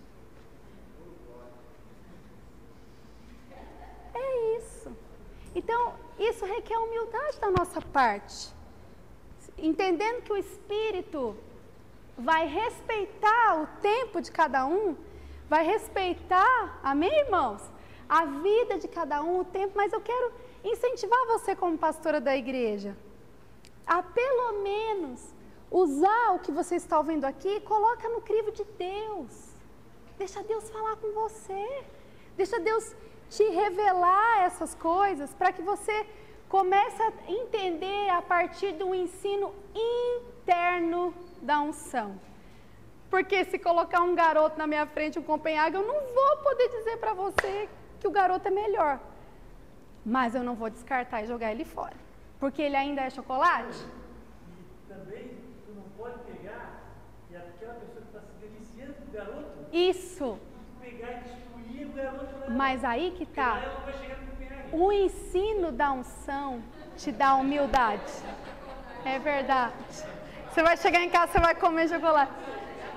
Mas eu duvido que você não esteja entendendo. É? Sabe por quê? Agora, quem provou do Copenhague tem a humildade. Aí que tá, irmãos. Presta atenção nisso aqui que eu estou falando.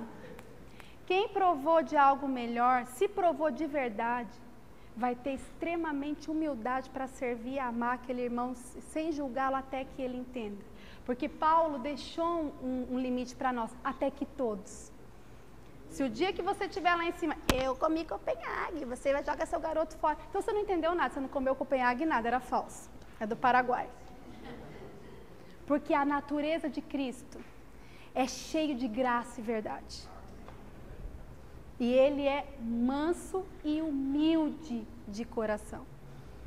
Então se eu estou comendo de Cristo, a humildade, a paciência, o amor para o irmão que está comendo talvez ainda, eu jamais.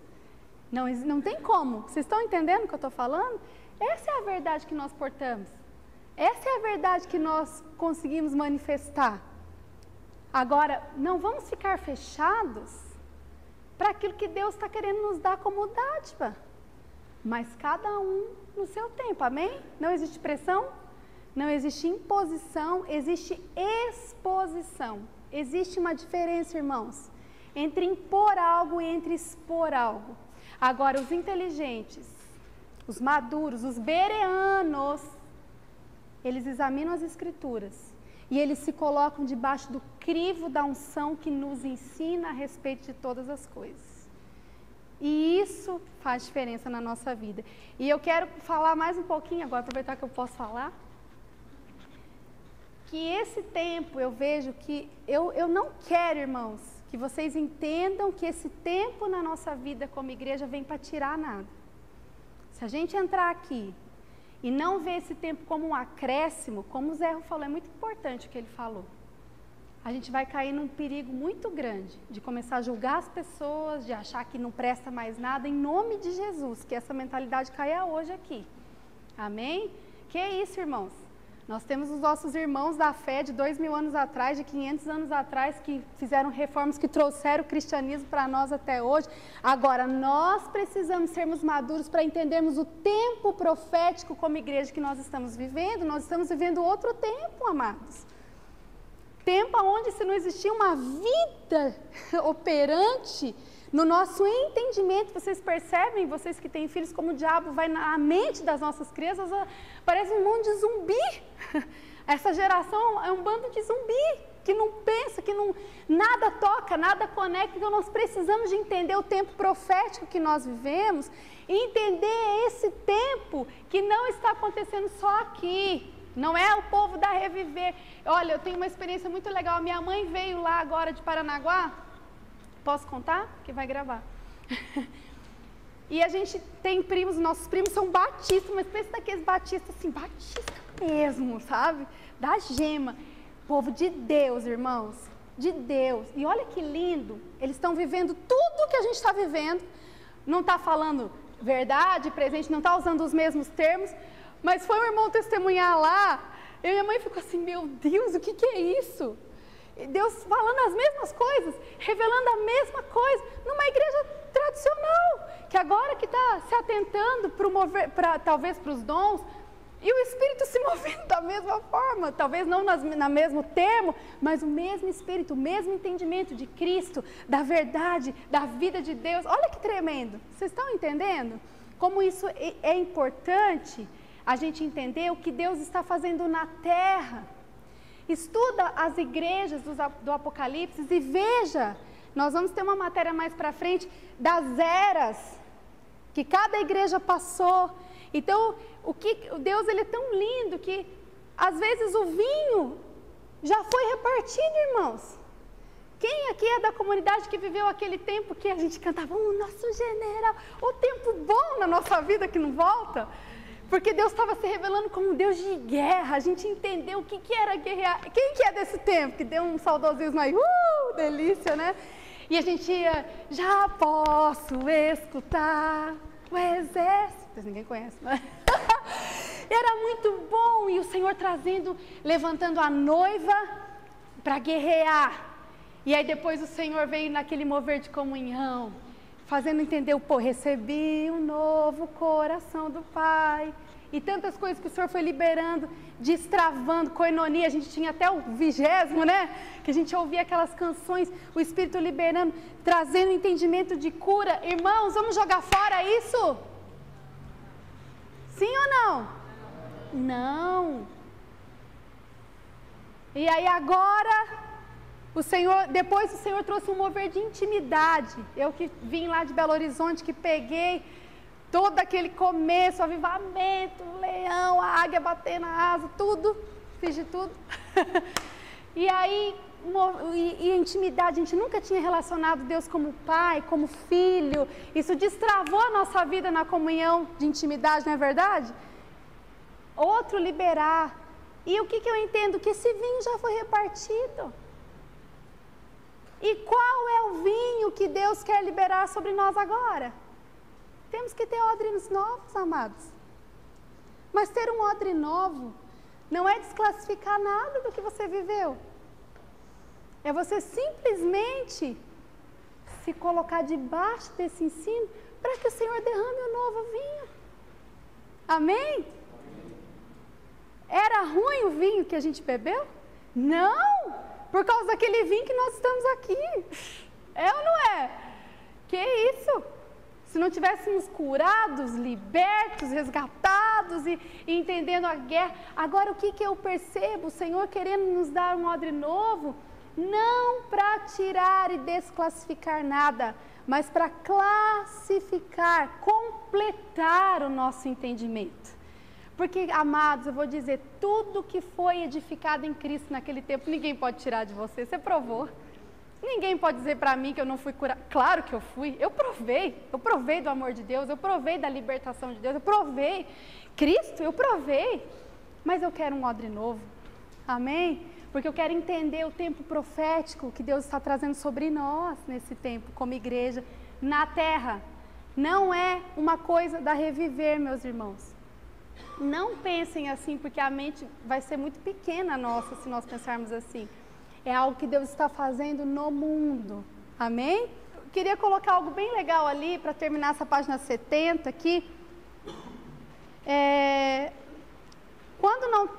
esse poder dessa unção nos ensinar é tão importante que... Como que você vai... Eu não sei se você... Quem já leu esses livros de missões, eu acho fantástico. A pessoa nunca foi um pregador pregar para ela. Né? Eu li uma vez um livro, O Homem do Céu, não sei quem já leu aqui. Gente, que livro, né? Eu fiquei com uma vergonha quando eu li aquele livro. Deus, eu não sou crente, tenho certeza. E Jesus se apresentou para o cara. Jesus bateu, ei, eu estou aqui, sou Jesus, vim trazer uma Bíblia para você.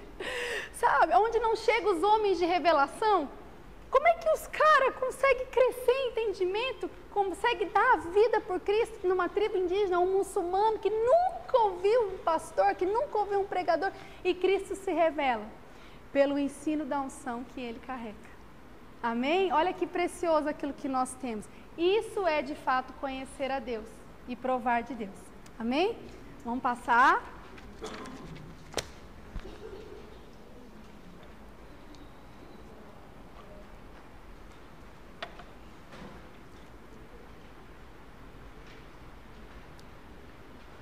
Ali no 2, no verde, devemos trazer a nossa mente de volta à obediência a Cristo. A maior parte dos ensinos transmitidos pelos homens de revelação está dirigido à mente. E na medida em que a mente compreende os propósitos de Deus, colaborará eficazmente com o Espírito. Então, o que nós acabamos de falar, recebo a instrução na minha mente e a unção de Deus, ela vai ser... o propósito dela é me ensinar e me revelar aquilo que foi passado e aquilo que foi ensinado. Lá embaixo diz assim, o apóstolo Tiago diz que podemos ter duas mentes.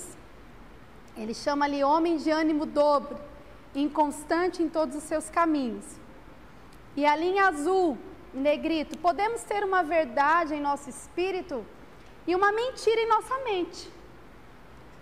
Podemos ter uma verdade revelada em nosso espírito e uma verdade sensorial em nossa alma.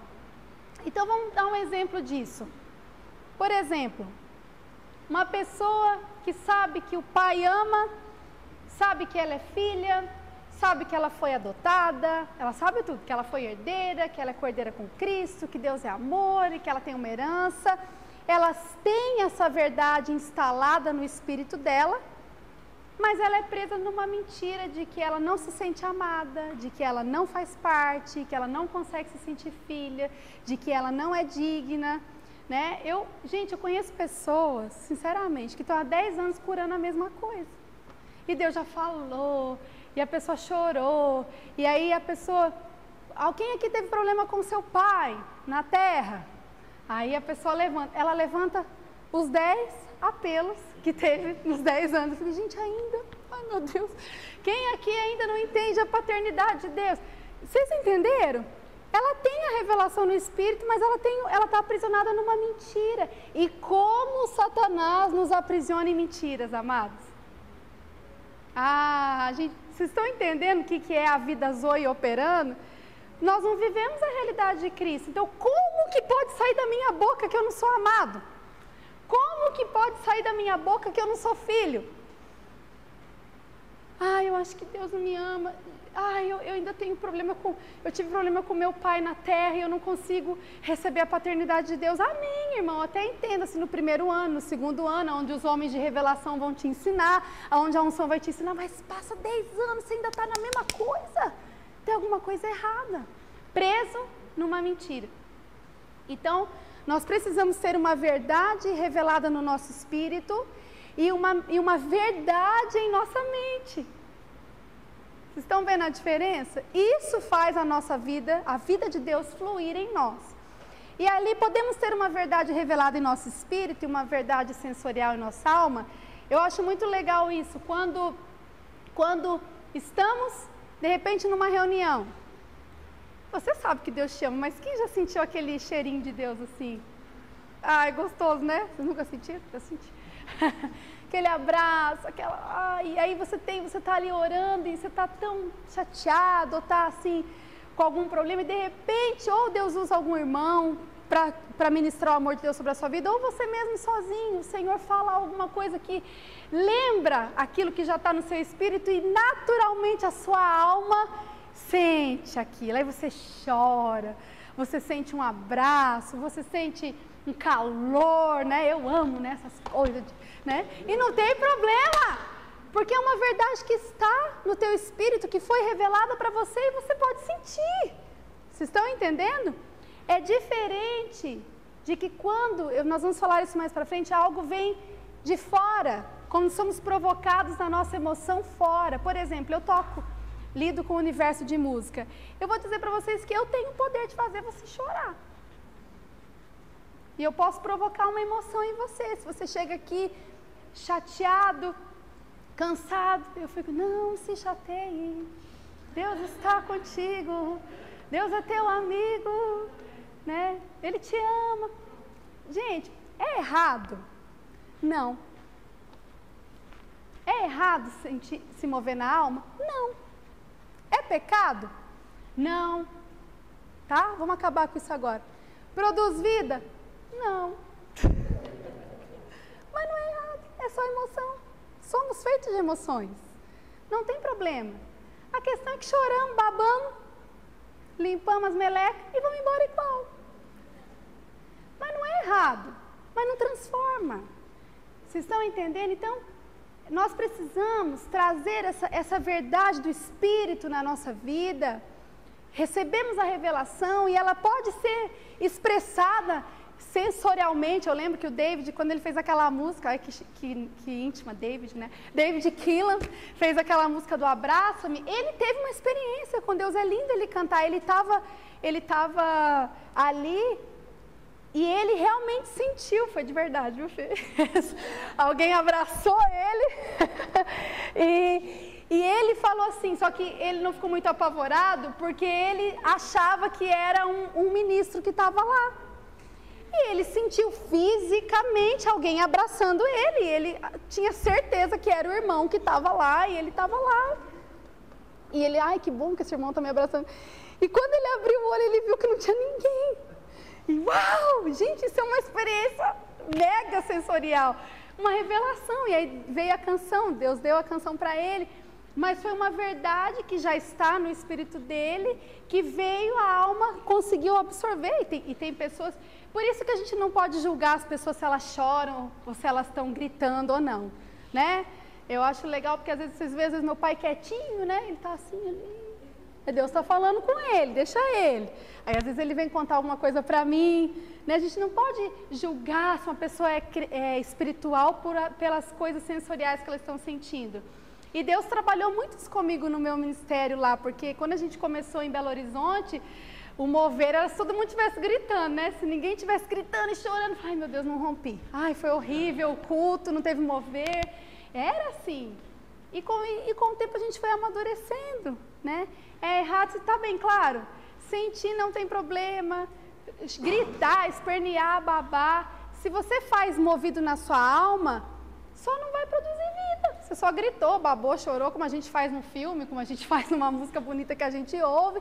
Mas a vida, ela vem de uma verdade no Espírito que foi revelada e desencadeia algo na sua alma que é lógico. Somos feitos de sentimentos, emoções e vamos absorver isso nos momentos que Deus fala conosco, amém? Correndo. Os homens de revelação ensinam a nova criatura e não o velho homem. No antigo pacto, debaixo do sistema da lei, se ensinava ao homem natural princípios como ética, comportamento, conduta, superação pessoal, mas no novo pacto se edifica a nova criatura, o homem interior, a qual possui um espírito recriado e mesclado com o Espírito Santo. Então ali Paulo falava, né, que as coisas são loucura para o mundo e Deus escolheu revelar para o simples. Então os profetas do antigo pacto diziam com quem você deveria se casar ou se devia viajar, aquilo que nós conversamos. Hoje, isso deve ser deixado nas mãos do ensino da unção. Queridos, devemos buscar conselho? Sim. Devemos buscar direção? Sim. Mas a sentença quem dá é o Espírito. Tá claro? Amém? Não vai sair tomando decisão. A palavra de Deus diz que na multidão de conselhos existe sabedoria. Então não entenda isso como independência, tá? Mas sim como o rema de Deus, a paz de Deus que define, que decide, que é o árbitro que está em vós, tá bom? Devemos ser humildes diante de ensino de homens de revelação, mas o que na realidade nos governa é o ensino da unção. Tá bem claro? Então tá. Vamos passar ali na 72.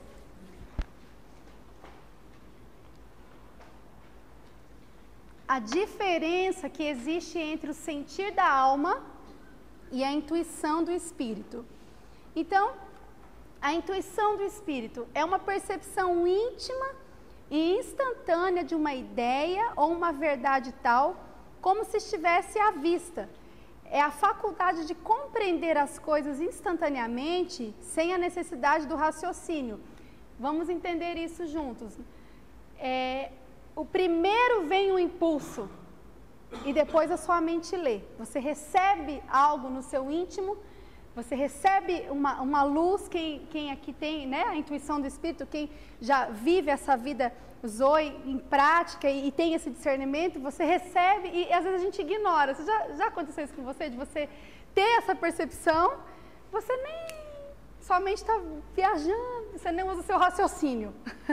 E aí depois você vê, meu Deus, Deus tinha mostrado para mim, eu vi aquilo ali, e eu não me toquei. Então isso é a intuição, que ela nasce despretensiosa dentro do nosso ser. E o sentir da alma, ela experimenta sensações por causas externas. Então, baseado nessas breves definições, devemos dizer que a intuição do espírito não precisa de uma causa externa para que se ative. O espírito é livre dos eventos externos e dos homens, o espírito é insubornável. Esse conhecimento sem a causa externa se chama revelação. O espírito é a origem ou a fonte de tudo. Então ali em João 7,38 diz: quem crer em mim, como diz a Escritura, do seu interior fluirão rios de água viva. Então, ao contrário, para que a alma se ative, sempre deverá ocorrer algo externo primeiro. O sentir da alma sempre nasce de uma coisa externa. Por exemplo, se ocorre algo alegre, a alma se alegra. Se recebe uma notícia triste, a alma se entristece. Então, são fatores externos que provocam o sentir. Então, é algo bem legal para a gente pontuar. Né? Eu vejo que tem muitos irmãos que às vezes ficam muito na dúvida de se mover nos dons, às vezes, né? Será que é de Deus? Será que é uma intuição?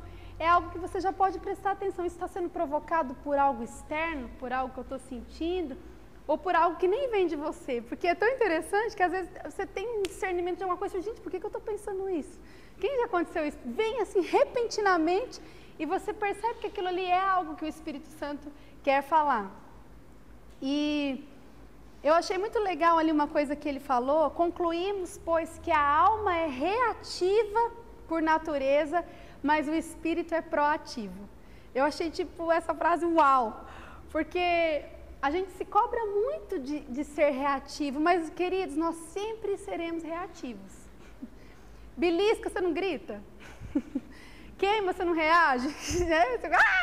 Queimou, você reage. Belisca, você reage. Se sente frio, você reage. A nossa alma, por isso que a gente não mata a alma. A gente não, é o nosso eu, são as nossas emoções, é o nosso conjunto, o nosso ser. E ela sempre vai reagir. Então, às vezes nós nos entristecemos, ficamos chateados, ficamos cansados, ficamos irados. Isso é a reação natural. Agora, o problema é permanecer no estado de reação. Porque o Espírito, ele não te deixa ficar só reagindo. Ele é proativo. Vocês estão entendendo a diferença? Então, quando você recebe o impacto de alguma coisa, naturalmente você se entristece, às vezes você não dá conta de administrar, acontece isso comigo direto, e às vezes, nossa, às vezes o impacto do tapa é tão forte que você fica...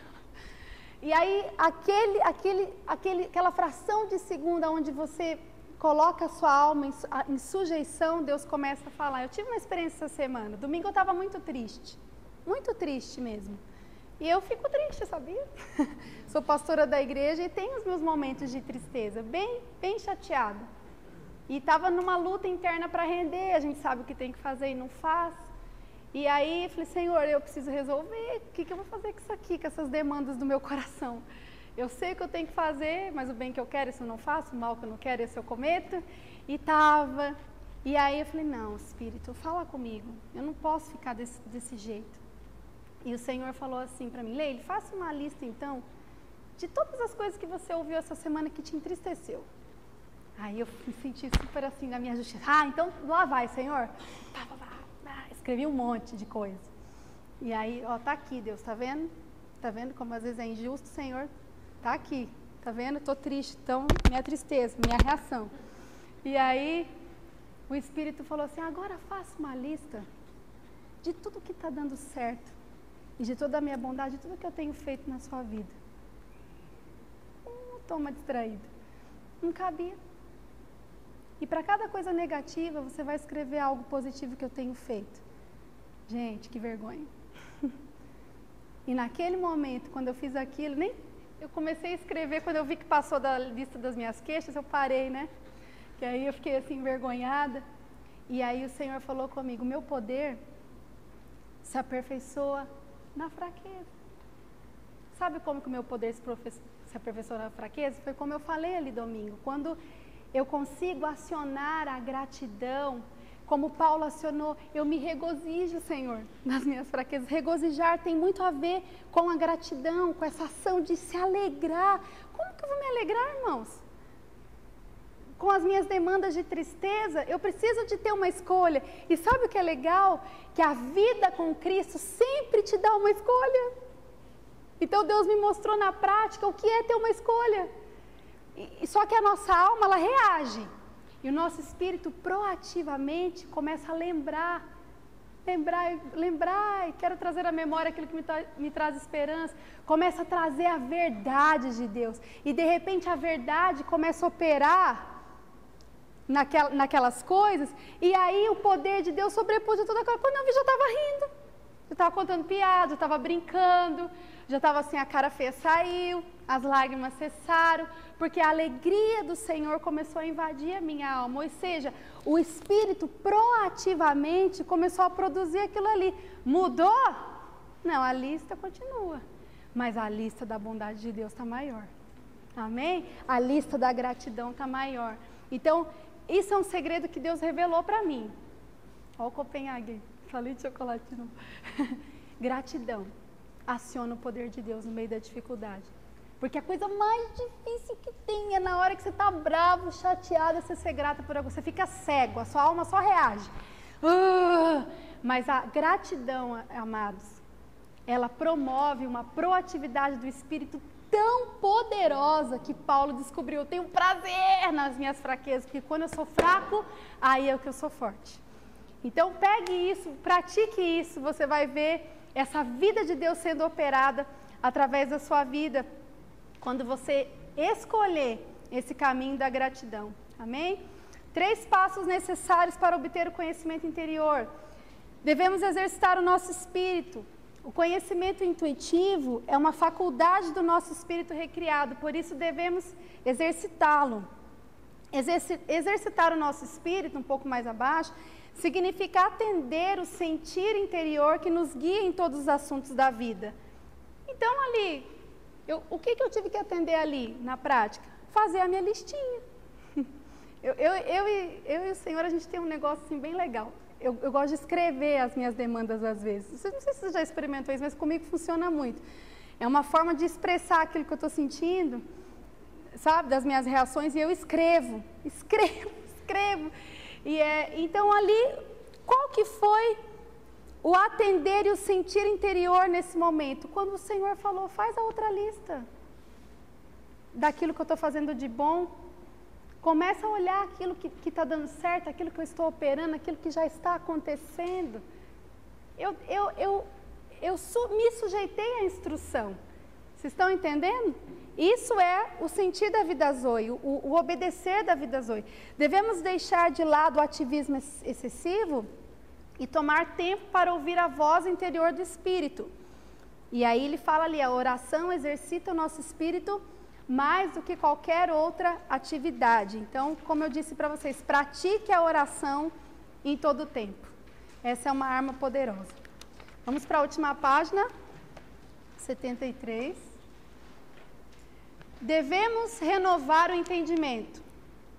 Assim como o nosso espírito deve ser exercitado, nossa mente deve ser renovada. Então vamos ler o famoso versículo que nós conhecemos tanto. E não vos conformeis com este século, mas transformai-vos pela renovação da vossa mente, para que experimenteis qual seja a boa, agradável e perfeita vontade de Deus. O processo da renovação da nossa mente é o resultado de uma sociedade com Deus, onde nós e Deus fazemos algo. Então, não adianta só o Espírito estar ministrando, o Espírito estar falando, a voz interior do Senhor no nosso espírito nos comunicando, se eu não me apresento diante dele como sacrifício vivo, santo e agradável. Então, ali da nossa parte, devemos nos apresentar diante dele como sacrifício vivo, santo e agradável, porque a minha justiça estava latente naquele momento. Eu estava reagindo. Mas se eu não paro de reagir, eu não vou conseguir ver a proatividade do Espírito em mim, para que eu me livre. E a situação continua a mesma. Mas eu não. Eu não estou mais triste. Mudou? Não. Então, o que é caminhar pelo Espírito? O que não é caminhar debaixo da alma? Eu não vou me mover porque a situação não mudou, porque a situação continua igual. Mas eu me movo pela vida proativa do Espírito que flui dentro de mim. Está igual, mas eu estou bem, eu estou feliz, porque estou em Cristo.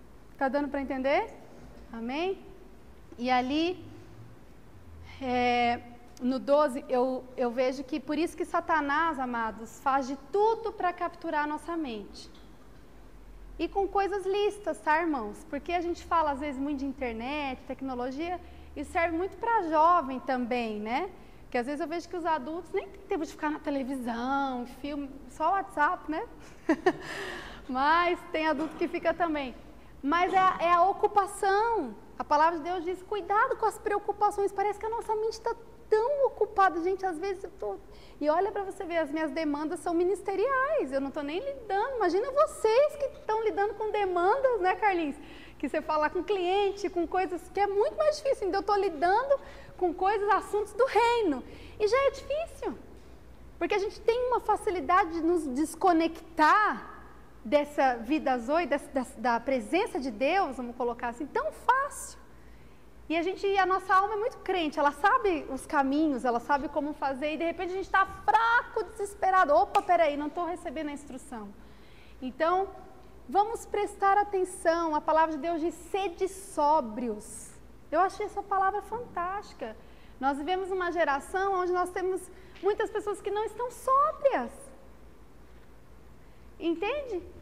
Ter sobriedade é você estar ali sabendo do que você já parou para pensar, às vezes, no que você está pensando. Uma vez eu tomei um susto. A gente nunca pensa no que eu estou pensando. Gente, a gente pensa muita bobagem. É ou não é? Ai, tanta coisa, tanta falha. E aí, essa vida zoe, ela não ativa dentro de nós. E por isso, nós vivemos, às vezes, cansados, sobrecarregados, sem esperança, desanimados. E para nós acessarmos esse tesouro de Deus, onde Paulo fala, eu estou pressionado por todos os lados, mas eu não estou arrasado. E para mim, ontem foi isso, Senhor, eu preciso acessar isso na minha vida, Deus. Eu estou pressionada, mas eu não posso ficar arrasada. Como é que eu vou fazer? E aí, eu recebi a instrução do Espírito, uma coisa simples. E isso, a proatividade do Espírito começou a operar dentro de mim. Hoje estou feliz. Amém? Que permaneça em Cristo sempre. Devemos aplicar a obra da cruz, para terminar ali. Eu acho fantástica essa frase de Martim Lutero, né? Ele falou assim, achei que o velho homem tinha morrido nas águas do batismo, mas descobri que o infeliz sabia nadar. Eu acho demais isso. Então, amados, nós devemos aplicar a obra da cruz todos os dias, porque já estamos crucificados com Cristo. Não vivo mais eu, mas Cristo vive em mim, mas eu preciso decidir estar. Estar é uma ação do hoje, do presente. Eu preciso decidir estar todos os dias crucificado, não viver mais, mas Cristo vive em mim. A vida que agora vivo na fé do Filho de Deus, o qual me amou e se entregou a si mesmo por mim. A cruz é o fim de toda a autossuficiência humana. Precisamos decidir estar todos os dias. E ali ele fala um pouquinho mais abaixo, os sábios e instruídos que o Senhor menciona, que é aquele texto que nós conversamos atrás, são os que se justificam e que além disso estão satisfeitos consigo mesmo, sendo muito obstinados. Nesta posição não podem ver as coisas espirituais de Deus, pois primeiro devem tirar o véu da autossuficiência. Então, Mateus 11:25, olha o que Jesus fala ali. Por aquele tempo exclamou Jesus: graças te dou, ó Pai, Senhor do céu e da terra, porque ocultaste essas coisas aos sábios e instruídos e se revelaste aos pequeninos. Amém? Bem-aventurados limpos de coração, porque verão a Deus. Então, no entanto, os pequeninos são quem? Os humildes, os mansos, que tiraram o véu da autossuficiência que os cegava. Por isso que os fariseus não conheciam a Jesus. Não conheceram, né? Veio para os seus e os seus não receberam.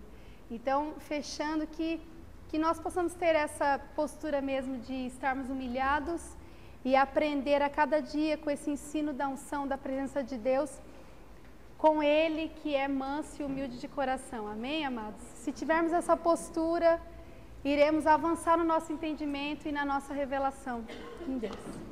Amém? Deus abençoe vocês. Grande abraço. Até a próxima.